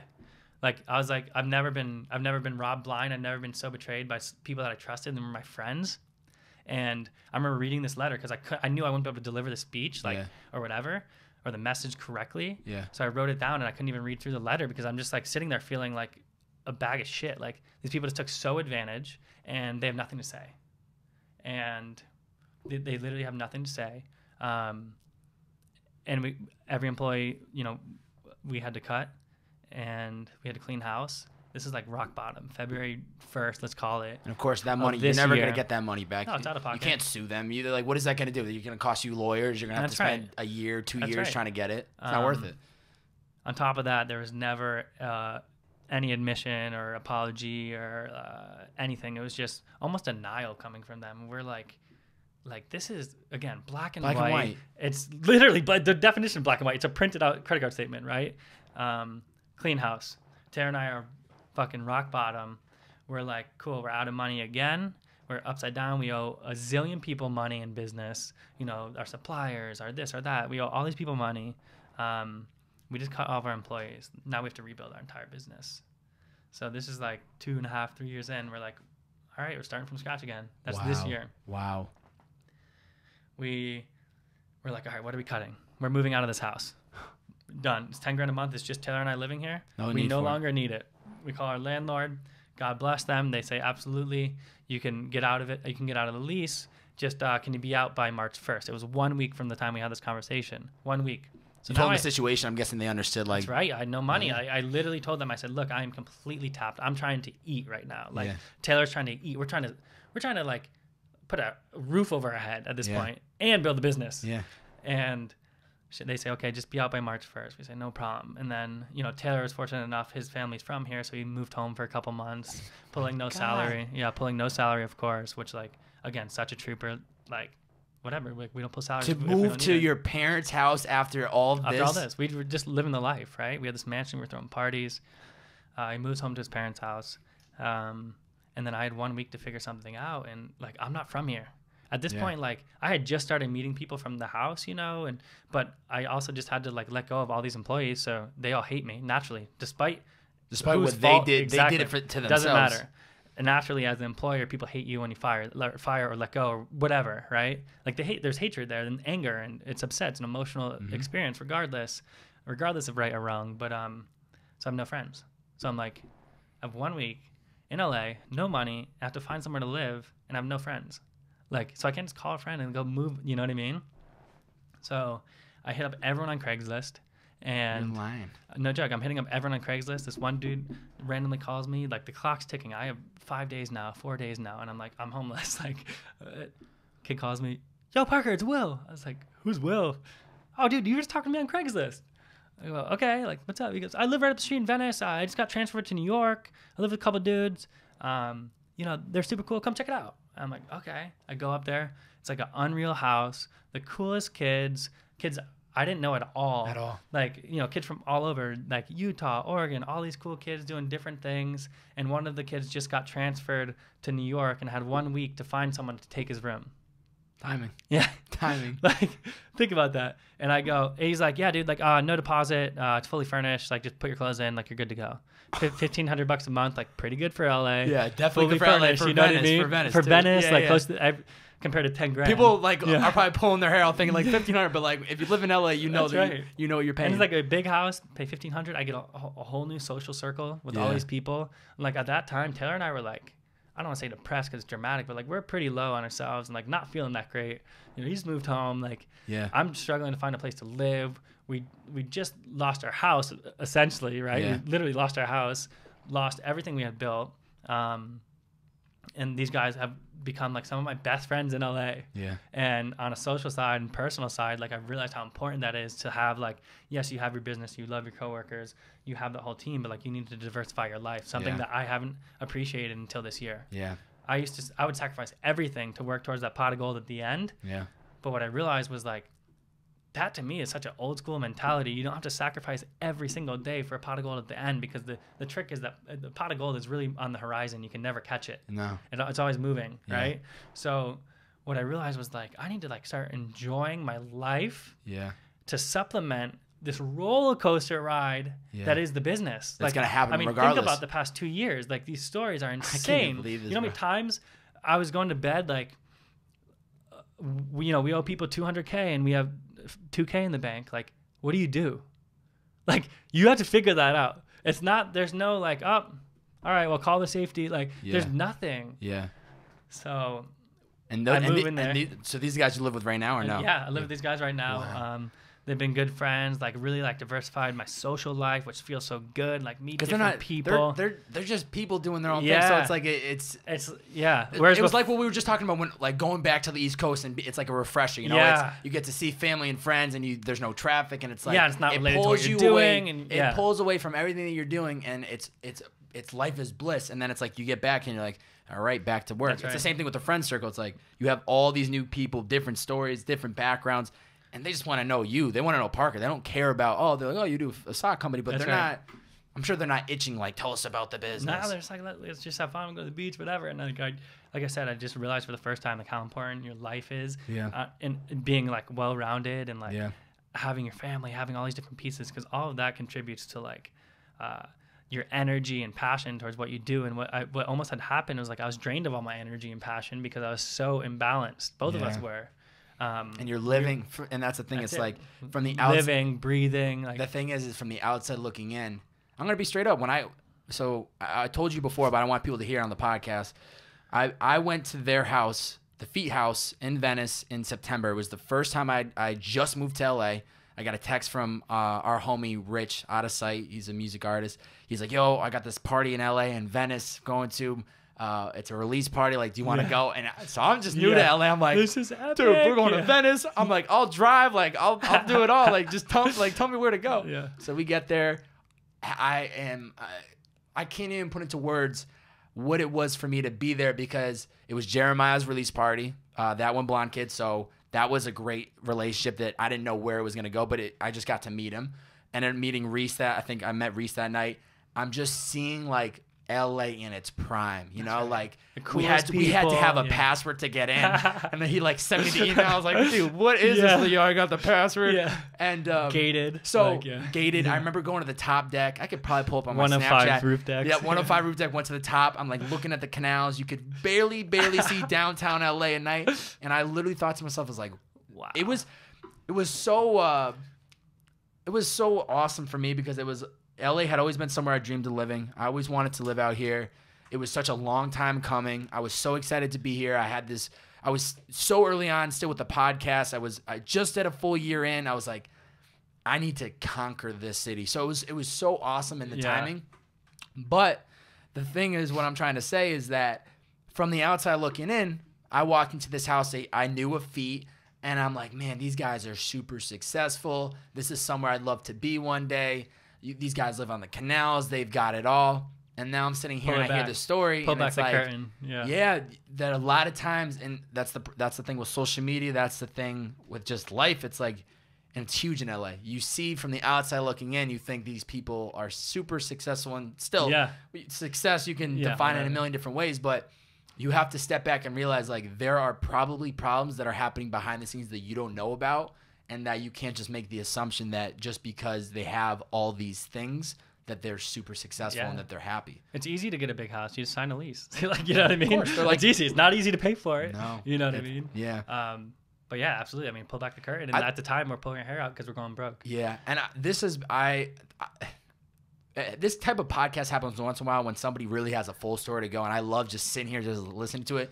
And this has been, it sounds like, you know, obviously a roller coaster, but what really, it's the employee part that really is tough for me, because it's like, I feel like that's the hardest part, because people always say like, there's no I in team. You got to build a team. You got to, you know, build a circle around you of passionate people. And that's how you're only going to get to the next level. And I agree. Like, that's how you get to the next level for anything. It's like, you have to eventually bring people in.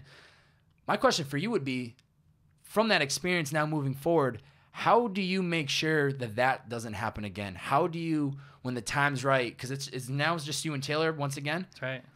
When the time comes and you feel comfortable with bringing somebody in, what are you going to be looking for in that person to make sure that this never happens again? So lots of mistakes hiring, but like every mistake in business is an asset for like your future decisions, right? So like all of the poor hiring, wrong hiring, whatever it may be, wrong timing for hiring, like all of that to me is just making us smarter for the next time we hire. Yeah. I definitely don't think I'm going to be the best hire this time around or even the next time around, but I know with every hire we'll get smarter. Yeah. In short, for me, I want to hire people with complementary skill sets, that yin and yang effect. Like, what are Taylor and I missing? Taylor and I don't like operations. We don't like finance. Like, those are two categories where, you know, there are experts in those fields. Let's go now, rather than hiring maybe the person that's a little bit more affordable, let's go now pay a premium for someone that's going to come in and teach us. Get it done. And get it done and teach us. Yeah. Great hires. I haven't made, you know, we haven't made the best hires ever. We've had great ones, bad ones. We've had everything. Yeah. But I've seen great hires in other companies, and those early hires are so important. So we're going for round 2. We'll have more people next year, 2019. We'll see how it goes. But I mean, more tenure people, people that can bring skills to the table that we just maybe are missing. It's really, it's almost about looking at the business and saying, what does the business need? The business needs someone that's disciplined in finance, disciplined in operations. Let's go find someone that we think meets that criteria. So that's how we're thinking about it this time around. But as like leading up to that, I guess I'll just carry on with the rest of this just to bring it up to date. If that's cool. Please. So I move into this house, Taylor moves home, and we're rock bottom. We're like, okay, think about it. We have to rebuild our entire business, like from scratch. We have incredible debt to dozens of vendors, no money. So we're like, okay, what are we going to do? Again, there's always a move. So we, one by one, we go, what are pieces of the business we got to fix? Customer service, got to be fixed. Our customer service is non-existent right now. Boom. We outsource it. We outsource it to a guy in the Philippines, the best guy ever. Shout out Kennedy, you legend, right? You know, we were paying someone a U.S. salary, which is just so much money. Yeah. And, you know, and maybe they don't appreciate the job as much, and like we were paying someone that, and then we outsourced it to someone around the world, and they're the most appreciative person in the world for this job and opportunity, and they're killing it. Just like that, boom, we just outsourced one piece of the business that we had to fix. If you remember the other piece, our 3PL, the people pick, packing, shipping for us, they failed. Boom, we're gonna go find the best one in the world. We found the best one in the world. Implement them. Now two check boxes on 2 parts of the business. Now you start to feel the momentum. Things are starting to work. Then I get back in the saddle for like all of our advertising, because I had tried to outsource that, didn't work. It kind of worked. I thought I could do it better because my numbers were always better than every person. And you worked with Jake. Jake had taught you from Jake had taught me, Yep. and then I tried to outsource it, and my numbers were still better. So I took that back, got the numbers back up on the advertising side. That's another piece of the business. I decided we're not going to outsource that right now. I'm going to do this. I did that great. Taylor revamped all of our operations, like just streamlined everything. And this is over months. We're rebuilding all of this. We're scraping through old inventory. We're having sales. You know, we're doing different promotions just to like burn through this, generate some cash, pay down these debts, reset ourselves so that Q4 of this year we can smash. All the time in the history of FEAT, burning money every month since the day it was incorporated. Incredible. Like burning money. Who wants some? Right? But like that's what you do. No, absolutely no regrets in raising and burning, because we've learned 10 times as fast as the next guy who didn't raise and burn. So Yeah. we've learned so much. All these, like I said, all these experiences, we're just that much smarter, that much more experienced. Yeah. So burning money every day. June this year, profitable. July this year, profitable. August will be profitable. We'll be profitable for the rest of this year. No questions asked.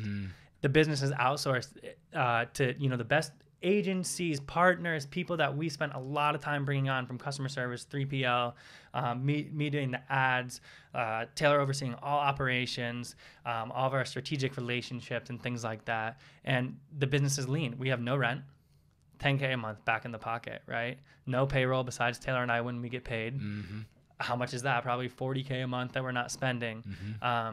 You know, we're not paying $10K in bar tabs anymore. Wow. You know, all of these things. So all of a sudden, our business goes from burning $100K a month, making money every single month. Every month has been bigger than the last since we pulled this switch and rebuilt the business. It's been not only bigger in terms of top line, it's been more profitable. And our vision is more clear than ever before. We know where we're going.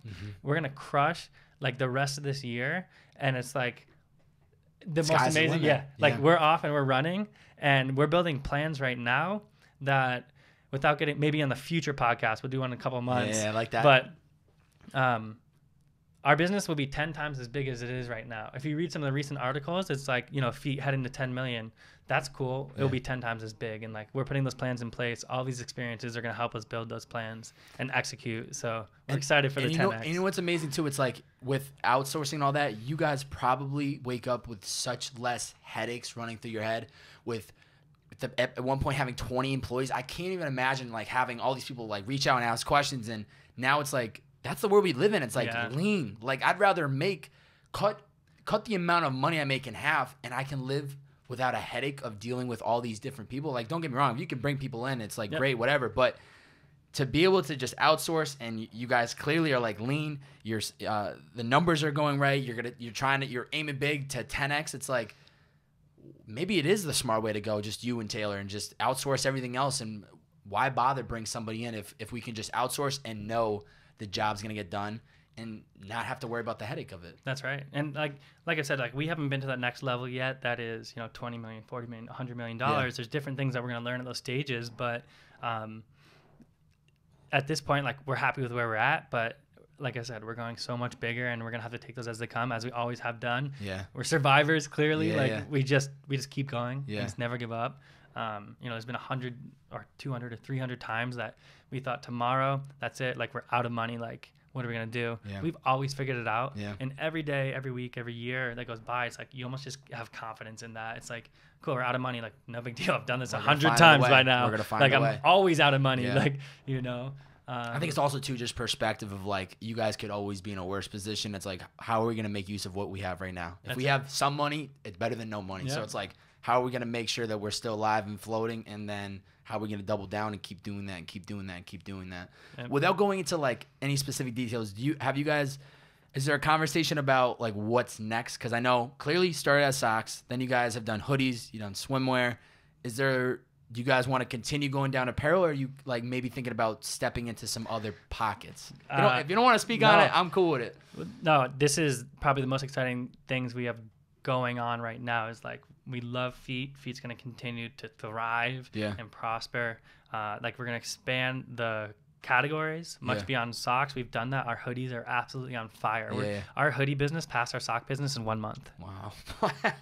Because that's only because, like, think about it. Like, the sock business, we had to learn for 2.5 years to get to where it is today, let's say, right? So that's 2.5 years figuring it out. Now, when we go into hoodies, we have all that 2.5 years. Boom, instant knowledge into that. We know exactly the pieces to put in place. Boom, passes the sock business. Think about that. Like, 1 month, that's one product. So swim did pretty well. Hoodies smashed. Like, many more categories coming for FEAT. But our vision is much bigger than that. Like, at the most macro level, like you said, without getting into too much detail, like, things that we know, retail stores are dying. Amazon is crushing. The rest of us have to compete with Amazon. These are the things that we're thinking about that is helping kind of determine what we do next. How do we play into the formula of retail dies, Amazon crushes, everyone else has to compete? You know, we're confident now that we could take any business, almost any business similar to what we're doing in e-commerce, and do what we've done in 3 years in 3 months. So if you think about that, we've proved that as we've expanded categories. Now, what if we take that and think bigger beyond categories? Maybe it's brand. Maybe it's a completely different company. It's much, much bigger than FEAT. FEAT is our baby that we're learning so much from, and it's going to be, you know, our hero. But we're thinking so much bigger than that. And I think that's a big take to note for people. It's like, don't be emotional to one thing. So I know that Purpose in the Youth is my baby. It's where I'm learning everything. But I'm not going to cry if in 5 years I have to turn away from this and move on to the next thing, because like FEAT, it's a starting point. It's where you learn everything. And so did the lacrosse company too. That was the starting point. Right. Then it moved to FEAT. And then it's like, what could happen next? But you can't get emotional about this has to be it. This has to be it. It's just about trying it, learning, and then continue to adjust. And then by that third, maybe fourth company, it starts and it never stops growing because you've learned all this information along the way. Like now you have all this knowledge of, you could get any product made, I'm sure, at this moment in time, because you have all these connections. You know the process, you know what they need, you know lead time, you know everything in that world. But the only way you would have learned that is actually going out there and doing it. And one question I was going to ask, and I don't even want to ask it because that's how pretty much you kind of have talked about it throughout the podcast. There was a keynote in 2016 where you were talking in Western Mass at the Mass Mutual Center. Yep. And one comment you had made, and it really caught my attention because I just recently put out a video about this. You had said, you don't have to know everything or pretend to be an expert at anything in order to start building something great. And I think that's what it comes down to, is you have to be willing to just throw yourself out there, to know that money's going to burn. You're going to get screwed over. Things aren't going to go the way you planned. All these things are going to happen, but in the long play, these little micro setbacks, you're going to be fucking killing it on the macro level. And I can only imagine what's probably going through your guys' heads of like what the next thing might be. So I would be, I'm going to be excited to see what is the next thing for you guys. Yeah. I mean, as are we, right? Like we have ideas, but it changes all the time. Go back to when we were starting and where we thought we were going. Yeah. You know, like it changed. So we had no idea. Yeah. But like, how do you get experience? By doing. Yeah. You have to do to have experience. You can't just say, oh, I don't have experience. It's like, well, then go get some. Yeah. How do you get some? Do something. Yeah. Sell something. Yeah. Sell a hat. Like it doesn't matter at all. But yeah, I mean, I kind of took that quote from Mark Zuckerberg. Like he says, like ideas don't come out fully formed. They don't. Like he didn't know when he started Facebook to connect Harvard. Yeah. Think about a college network. Yeah. That's what it was. Like he was not like, oh, cool, in 10 years I'll be a billionaire. Like, you know, like it's the same idea at a smaller scale. It's just like, if you have that itch, like for me, it's just never been a question. Like I never applied for a job. You know, I never thought about getting a job like that. Just that thought didn't enter my mind. So all I'm doing is just following my instinct. Like it's not like a lot of people talk about like big decisions of like, should I take this job or do this? Like I never had that. Like I was like, this is where I'm going. Like this feels right. I'm gonna keep walking as long as it feels right. Like, and if tomorrow it stops feeling right, like I'll turn. But like, I'm just following what I think I want to do. Yeah. What like when I wake up every day, like I said at the beginning of this, I want to learn, I want to grow, I want to get smarter, I want to get better. Yeah. And one day I'll be great at something. Yeah. I don't know what day that will be or what it will be. Yeah. But like I'm learning every day. Yeah. I feel smarter today than I was yesterday. Yeah. And that's what it comes down to. Yeah. And you know I mean, dude, it's crazy because you're 25, I'm 24, I'll be 25 in December. It's like we are so young, man. Yeah. Like these are the glory years, you know, like, and that's something that I'm trying my best to get better at, is just appreciate all this hustle, all this grind, just believing in a vision, just like knowing that it all plays out in the long play. But at the end of the day, it's like, we're young, bro. Like these are the glory years of like, we're supposed to screw up. We're supposed to try things out. We're supposed to see what works, what doesn't work. Yeah. And that's what you're supposed to do in your 20s. Yeah. I think, and everything we do, every experience we have, everything we learn, it's all a story. And like, I think that's one of the best things to have in life is great stories. Like that's conversation with people, right? Like, what do you talk, like if you're a boring person, like what do you talk about? You don't have good stories, right? Get them out of here. Yeah. Like, we have a million stories. Yeah. Like I could tell you about you know how many nightmares we've had in business? I told you some of the times we were going out of money, but like there's so many times that happen. There are hundreds of times that happen. Yeah. And these mistakes. One time, one of my planes flying my lacrosse uniforms in college when I had no money, flying $10,000 of lacrosse uniforms to the U.S., right? So it came from China to the U.S. It had to make an emergency landing in Moscow, Russia, due to mechanical failure of the plane. So I called DHL. They explained this to me, and they say, well, you know, now Moscow, Russia won't let us get into the into the plane at all because we don't have visas, and they won't let us even send mechanics in because they don't have visas. So yeah, you're looking at a couple months before you get your uniforms back. Well, that's great, but I need it in one day, right? Like, I have a million of these stories, right? Like one time I had lacrosse uniforms come in, the shorts were 2 inches too long. 2 inches cost me $4,000 when I had 0.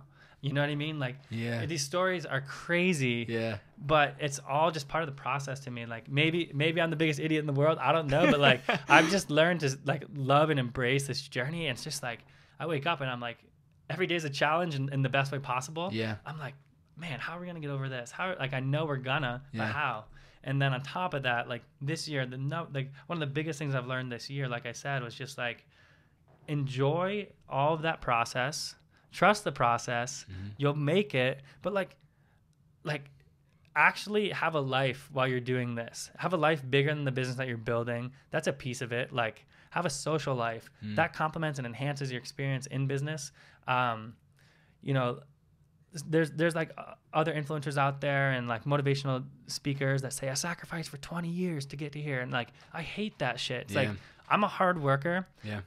I believe, so is Taylor. Like, we both believe we're always going to outwork the next guy. Yeah. But like, I don't want to turn and tell my younger self, work harder, sacrifice everything. Because go back to the days when I was in college. I lived a life. That was the best time ever. I know, man. Why would I want to do anything else? I know. You know, I don't want to sacrifice. Like, don't sacrifice to chase something later. Like, enjoy it all the way, and that's the ultimate win. Because you're still gonna get the pot of gold at the end. Yeah. But you're also enjoyed it. You're having a blast along the way. That's right. Yeah, that's really what it comes down to. Is just trying to, you know, you work your ass off, but have fun here and there. Yeah. And find that balance, because the social life ends up helping you out because you can pull yourself away from that work life, breathe, and then you come back fired up, even harder. More energy.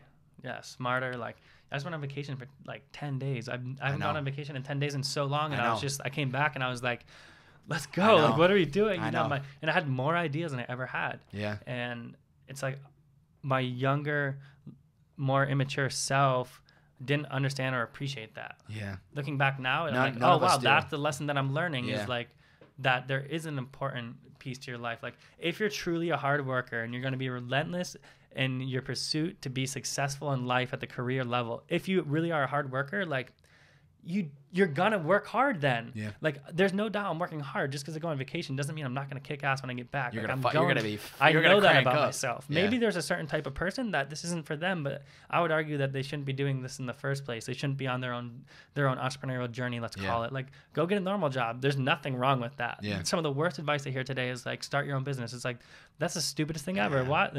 Like I appreciate and respect, like, and love everything that we've done, but it's also a nightmare in a lot of ways. Like, I love it. I've learned to love that. That's a hard thing to do. Yeah. I don't believe it's for everyone. It's definitely not. You know, like, you gotta want it. That's what it comes out. If you're ambitious and you want it, then dope. But there's also ambition in non-entrepreneurial career paths, right? Like my little brother, we'll see, but I don't think he's gonna be entrepreneurial. I think he's gonna work, and he's way smarter than me. He's gonna work in software, tech. He's going to make a ton of money, live a great life. And he's going to love it. And he's going to love it. There's absolutely nothing wrong with that. Yeah. Anyone that tells you today, go start your own thing, it's like, they can't blanket statement say that. I think that's the worst advice people give. Yeah.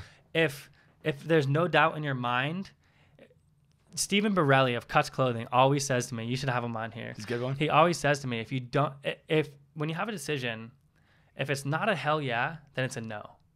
So think about that. And like, even Borelli, when he said it, like, I don't think he really knew what he was saying, but it makes so much sense to me. Like, with every decision, unless you're like, no doubt in my mind, hell yeah, don't say no. Then there's hesitation, which means it's a no. Yeah. Right. So like, oh, should I start my own business? No. Yeah. If you're asking, should you start your own business? The answer is no. You shouldn't. Should I be a DJ? Like, no, because you're already doubting it. You know, like, the best people in the world never said, ooh, should I do this? It wasn't a question. They just saw the vision. They just said, I'm going to do it. Yeah. I'm not going to stop. I didn't go, should I get a job or should I do this? Like, that wasn't a thought. You know, it wasn't. I hope that makes sense. No, right? it 100% makes sense. If it's not a hell yeah, then it's a no. Yeah. And because then it's going off of your gut, and you're just, you know what you want, and you just do it, and you're not going to sit there and overthink it. What do you think Parker's purpose is? That's a tough one. I want to build something that's bigger than me in this world. I don't know what that is yet, and that's so vague, but I want to build something that's bigger than me that, like, I can almost one day step back from and be proud of that I built. Yeah. Whether that be a business, whatever, a community, a group, like whatever it might be. Like I just want to build something that lives like and grows to be bigger than me. Yeah. Something that has purpose in this world. Honestly, like answering your question, what is your purpose? Like my purpose is finding that purpose. But I just want to like do something impactful. I want people to be like, damn, that's really cool. Like I want to be proud of anything I build. Yeah. Like if there's any day I wake up and I'm not proud of what we're building at FEAT anymore, then I'm gonna stop building it. Yeah. It's that simple. Like, you know, it's having that purpose. I think that's where the real fulfillment comes from, because the money, the things, like it's all cool and you get it and it's like awesome, but it's like six months later, you don't care about that thing. You want the next thing. But I think everybody has it in them that they might not realize it, but there's a feeling that comes from helping people and bringing light to people and making them and seeing them, picking them up when they're down. It's priceless. Sorry to cut you off. No, I think on that note, like I look back and I'm so thankful for some of the people that have just they've been there at the exact right time. Yes, our timing, my timing, Taylor's timing, FEAT timing has been good in a lot of ways, but like it's because those people were willing to extend their hand at that time. Yeah. I don't feel like I'm yet at a point to do that, but I'm excited for the day when I can look at someone and say, I'm going to help you. Yeah. I'm going to help you because I've done this before. Yeah. And, you know, that's what our investors have done for us. As one example, our investor, Charlotte, absolute angel, like she's changed our lives and she knows that. Yeah. Like she is a second mother to us. She is a business advisor. She's everything to us. And it's because I believe, with, you know, trying not to speak for her too much, but like she knows that she can change our lives and she has and she is. Yeah. Like think about that. I want to do that one day. I think my purpose will be learn. Like I think almost everyone's purpose in life is like to have experiences to then pass down. Yeah. I think that's everyone's purpose at the most macro level, but mine will probably be more business oriented. And yeah, just I want to build something great. I want to help other people say, look, I can help you get from A to B. Yeah. Taylor and I are doing this on the side right now, just for fun. We're helping these other startups in the area skip the 3 years that we went through. And like I said, we can do 3 years of work in what we say is 3 months. So the alternative is you can go learn that for 3 years, or we can speed you up. Like I have that knowledge. Like we just did this for 3 years. We raised $1.25 million, did deals with David Falk, right? Yeah. Like sold millions of pairs of socks, sold sweatshirts, like sold the lacrosse company that we didn't even talk about. Yeah. Like I've been through this. Yeah. You know, had 1 million people say they're going to sue us. Like it's everything. Like we've been through this. So like now Taylor and I are working with some companies and we're saying, you guys have a cool product, cool brand. Let us just speed you up for 3 months. So we'll speed them up. Like that's pretty cool. Yeah. And it's kind of having us put our money where our mouth is. Like, I sit here and say we can do it, but in a couple months, you'll see these businesses. They're going to be telling the story of we were at X or A and now we're at B, right? Like you're essentially going to be your own angel investor at some point, you know, and be able to pay it forward to the people that you see like what they're trying to do and you buy into the idea and then you return that favor of remembering that what you were. Maybe you'll go back to UMass in a couple of years and you're going to see a kid that has an idea and then be like, hey. I remember one of my professors at UMass, Bobbbaaaay, he had the best class at UMass, all about entrepreneurship, and it was very casual. He owned Bueno Sanyo burrito shops and forget the coffee shop name, but he owned a couple restaurants in the area, and you know he was really highly respected at UMass, and he had this class where you do a pitch competition. I won the pitch competition. He writes me a $300 check. That's awesome. Professor, like think about that. That's awesome. And that $300, that $300 at that time was like. It was like the world. Let's go, like $300, baby. You know what I did at that $300? I went and I bought a machine to print the first pair of FEAT socks. Like that's the stuff that I would love to do one day. I'm not there yet. Yeah. I hope to be there soon. I'll get there eventually. Yeah. But like that's another guy. Yeah. Back there that a lot of people don't know about. In my experience, gave me $300 to buy the first machine that printed the first FEAT socks that has gone on to be a company doing excess of $10 million. Yeah. Like. Started with 10 million, right? Like bridge that. So a little help can go a long way. And there's just so many people along the way. Jake of Movement, Jake Casson, changed our lives. Yeah. He'll be humble and say he didn't. He did. He said, "What are you guys doing?" He came to our old warehouse when it was the Fantasy Factory 2.0. Yeah. Like he was like, "What the hell are you guys doing?" Like you know, and like he steered us straight. And like he's a humble guy, but he changed our lives. Like there's a lot of people, and I think if there's one of the best things I think that Taylor has done and he has always put value on is surrounding ourselves with amazing people. Yeah. I'm a little bit more like, let me get the work done like this and just do it and I'll figure it out because I always have. But that actually takes longer. Like I was saying, Taylor's found and shown me that there's this value in surrounding yourself with this amazing people. Sounds obvious, but surround yourself with amazing people that can help speed up your own timeline. You can help them speed up theirs. Yeah. Like together, like what was that saying that Steve Jobs always said? Like you want to go fast, go alone. You want to go far, go together. Right? Which do you want? I want to go far. Right? So we're going to go together. Taylor meets amazing people, and brings amazing people, builds these communities. People like you've had that impact. You know what I mean? Like the Tenzo T guys are in the circles, like the movement guys, the Cuts clothing, like everybody. These are our friends. Yeah. When I go home, head to toe, I'm wearing and using and drinking everything from friends. Like Liquid IV, Brandon Cohen. You should get Brandon on here. He's a legend. Yeah. He went from 0 to 20 million-ish. Asterisk, I think that's right. Insane growth. Like, get him. Like, he's a friend. Like, you know, like he's in the circles. When we go out, it's so funny. We meet people and like, let's say we're talking to a girl or, I mean, it doesn't even matter. Say we're talking to anyone. Like, oh, cool. What do you do? He makes Cuts clothing. He makes movement watches. He makes Liquid IV water That additive. is such a powerhouse He team. makes socks. He makes that. And people are just like, what? You know, like that is one of the things that I'm so grateful for. Taylor definitely taught me that and like showed me the value in that. He's always believed in it. It's incredible. Something I would highly encourage everyone to do is surround yourself with great people. If I knew what was happening in the digital advertising and e-commerce world in 2014 when FEAT was started, I would be in a very different spot than we are today. Yeah. Everything happens for a reason. I'm not mad about it. Interesting to think about. But from this point forward, you know, we'll have incredible people around us 24/7 so that we could put ourselves in that next position, you know, and to it's speed important that because thing up. even though these are all different, they're all doing different things. They're not in the sock industry. It all feeds off one another. Like we were talking before the podcast, it's amazing. Little pieces of how information. All this, there's just this circle, and I started to really realize it a couple weeks ago when I started, you know, doing pods with Tenzo T and then Movement and you know Blake, and I was like, wow, like even with Robbie at Tenzo, it's like these guys are all connected, and it's actually amazing because they're all building off each other, and they're all just trying to be successful one another. Yep. Where can people find you and FEAT on social media? Plug that all up. FEAT Instagram, FEAT. That's it. Just FEAT. That's so I love that one. That's that so one fire. took a while. Yep. FEAT on Instagram. FeatSocks.com. Check it out. Just built a new website. We actually, how quick will this go live, you think? A couple days? This will be out a week from today. Okay, a week from today. Maybe it'll still be happening, but we just built a new website, and in true FEAT style, I messed up all the code, so the prices got all jumbled.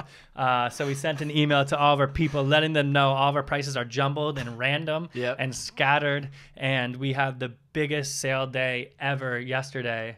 Because I messed up the website and Taylor was smart enough to exploit it and hook up all the fans. So people probably love that too. That's right. So people love it, and like we call it the FEAT fam. Everyone that's in our group, like you know, all of our customers and fans are all in the FEAT fam.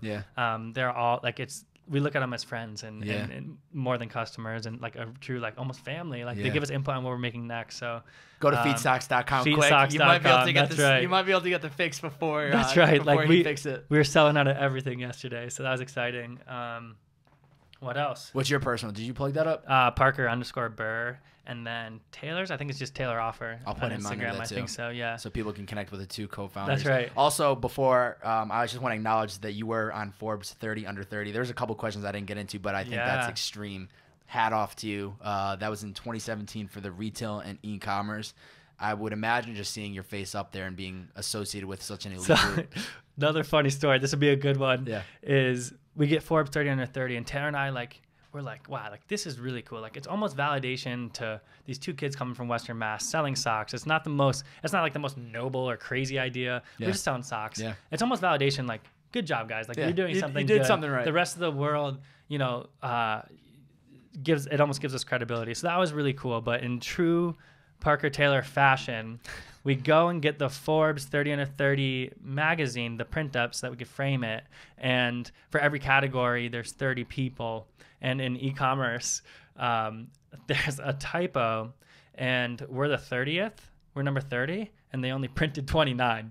So in the magazine, like the one thing you have to show for it, obviously it's on like we're in the Forbes community where all those exclusive communities that come with being Forbes 30 under 30. We're on the website. We're listed everywhere except the printed damn magazine. thing. That's so all my that matters. my mom tells her parents, my grandparents, Parker just got Forbes 30 under 30. Got to check it out. And we're not in the magazine. So shout out Forbes. Because everybody's going to the magazine like, oh, really? They're flipping through at the grocery store. Oh, e-commerce, only This is 29, bullshit. huh? Put it back. I don't need this. Yeah. That's But classic. it's like we've just learned to love that. It's like, all right. That so makes sense that fits with your guys' story. Like, of course, you guys are the one that gets cut out on the damn print. But like we've almost embraced this style. Like if you look at our emails, our social media, like there's typos, but it's just because we're real. Yeah. We're not a big buttoned up. That's not our brand. Our brand is you should have fun every single day with what you wear, what you do. Like enjoy your life. If you don't love your life every day, you should change it immediately. Like I hate when people complain about I don't like my job. I'm like, are you quitting?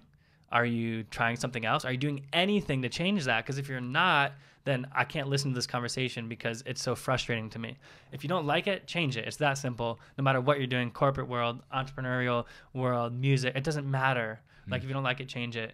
So yeah, pretty crazy. Oh my God, this has been a roller coaster of a podcast, man. This is like I was kind of saying a little bit early on. It's just like there are some podcasts where people come in and they just have so much to say because they have like that's the story is just like I said. I think this needs to be a movie. Yeah. But some people, it's more of just a conversation. I kind of have to pry at them, I have to pull it out. But you just came in and you had it and you were ready to go. And this has been amazing to hear. I thank you so much for coming on today. Like this, yeah, of course. It's crazy to me because a couple things. The kid that DM'd me before I moved out here, I was like, okay, that'd be dope. Then I'm at your guys' house. I'm like, this is incredible. I'm in LA. And then as time went, I ended up connecting with all these people, and it all just still connected back to FEAT at some point. And then I know we are in communication to make this finally happen, but I respect what you and Taylor have done. I respect the story. There are so many talking points that you talked about today that even if somebody is not trying to be an entrepreneur, they can take these little bits of nuggets of information and incorporate into their life and understand that maybe they're trying to build a team to do one thing or another. Maybe I should monitor the people I bring in, or just everything that you guys have done. And just hearing too of like from the outside looking in, I'm just like, I got Parker Burr coming in today from FEAT, super successful. He's just probably been on autopilot mode for the last 3 years. And then you hear this story and it's like, wow. Everybody really has a story to tell. And until you ask the questions, until you sit down and really listen to them, you're not going to know the full story. You can't make assumptions based on what you might see because behind there's probably a lot that's going on. So thank you for coming in and sharing this story. This was absolutely incredible. Yeah. Absolutely incredible. Thank you. Last question for you. What's the best 2 to 3 pieces of advice you'd give to somebody that's listening, hasn't found a passion, hasn't found a purpose just yet? What would you say they do? Haven't found a passion, haven't found a purpose. I would try to find almost like a come to Jesus in yourself. I would go do something, and like a lot of people turn to traveling or spending time with family. Like surround yourself with people that you like to be around, because those people will help steer you to where you want to go too. Yeah. So like for me, like I was around my dad, my entrepreneurial family, like, you know, that like really helped me just have confidence doing what I was doing. I never doubted what I was doing. So I first would look at who's around me. One of my friends, George Peters, he has George Ray Clothing, another kid, went to UMass. He's out here now. He just moved here. No way. He says to me, he's like, and you know, take it for whatever you want, but like, you surround yourself, if you surround yourself with 4 stoners, what do you think you're going to be? Stoner. You're going to be the 5th stoner. Yeah. Surround yourself with, 4 DJs. What do you think you're going to be? Probably something in music. Whether you're a manager, have no music talent, or maybe you have music talent, like you're probably going to be in music, right? Surround yourself with people that maybe you might want to be like, right? We all look up to people in some way. So start there. Like, who do you look up to? Like, I look up to D. Murphy, 5'4" Club. I think he's a legend. I think right now, if I'm him when I'm his age, I made it. He's a legend. So I want to surround myself with people like D. Murphy. Yeah. So I would think about that. I would think about who you're surrounding yourself with. Like, I want to be successful in business on one level. So I'm surrounding myself with people like D. Murphy, all these people that are building amazing companies, Jay Casson, Movement, all these guys. So, you know, what does that mean for you? Just really think about that. Like, who do you want to be? Who do you look up to? Surround yourself with them. Like, put yourself around them, and the rest will happen. Yeah. I don't worry as much about the end result as just like taking that first step of like, I don't know, maybe I have a little itch to do this. Like I think everyone has an itch in some way. Maybe they're scared of the itch. Don't be scared of the itch. Just scratch it and go. Like, you know. So I think I would start there. Parker Burr came in and dropped the knowledge today, man. Thank you for coming in, man. Of course. We'll catch you guys next time. See ya.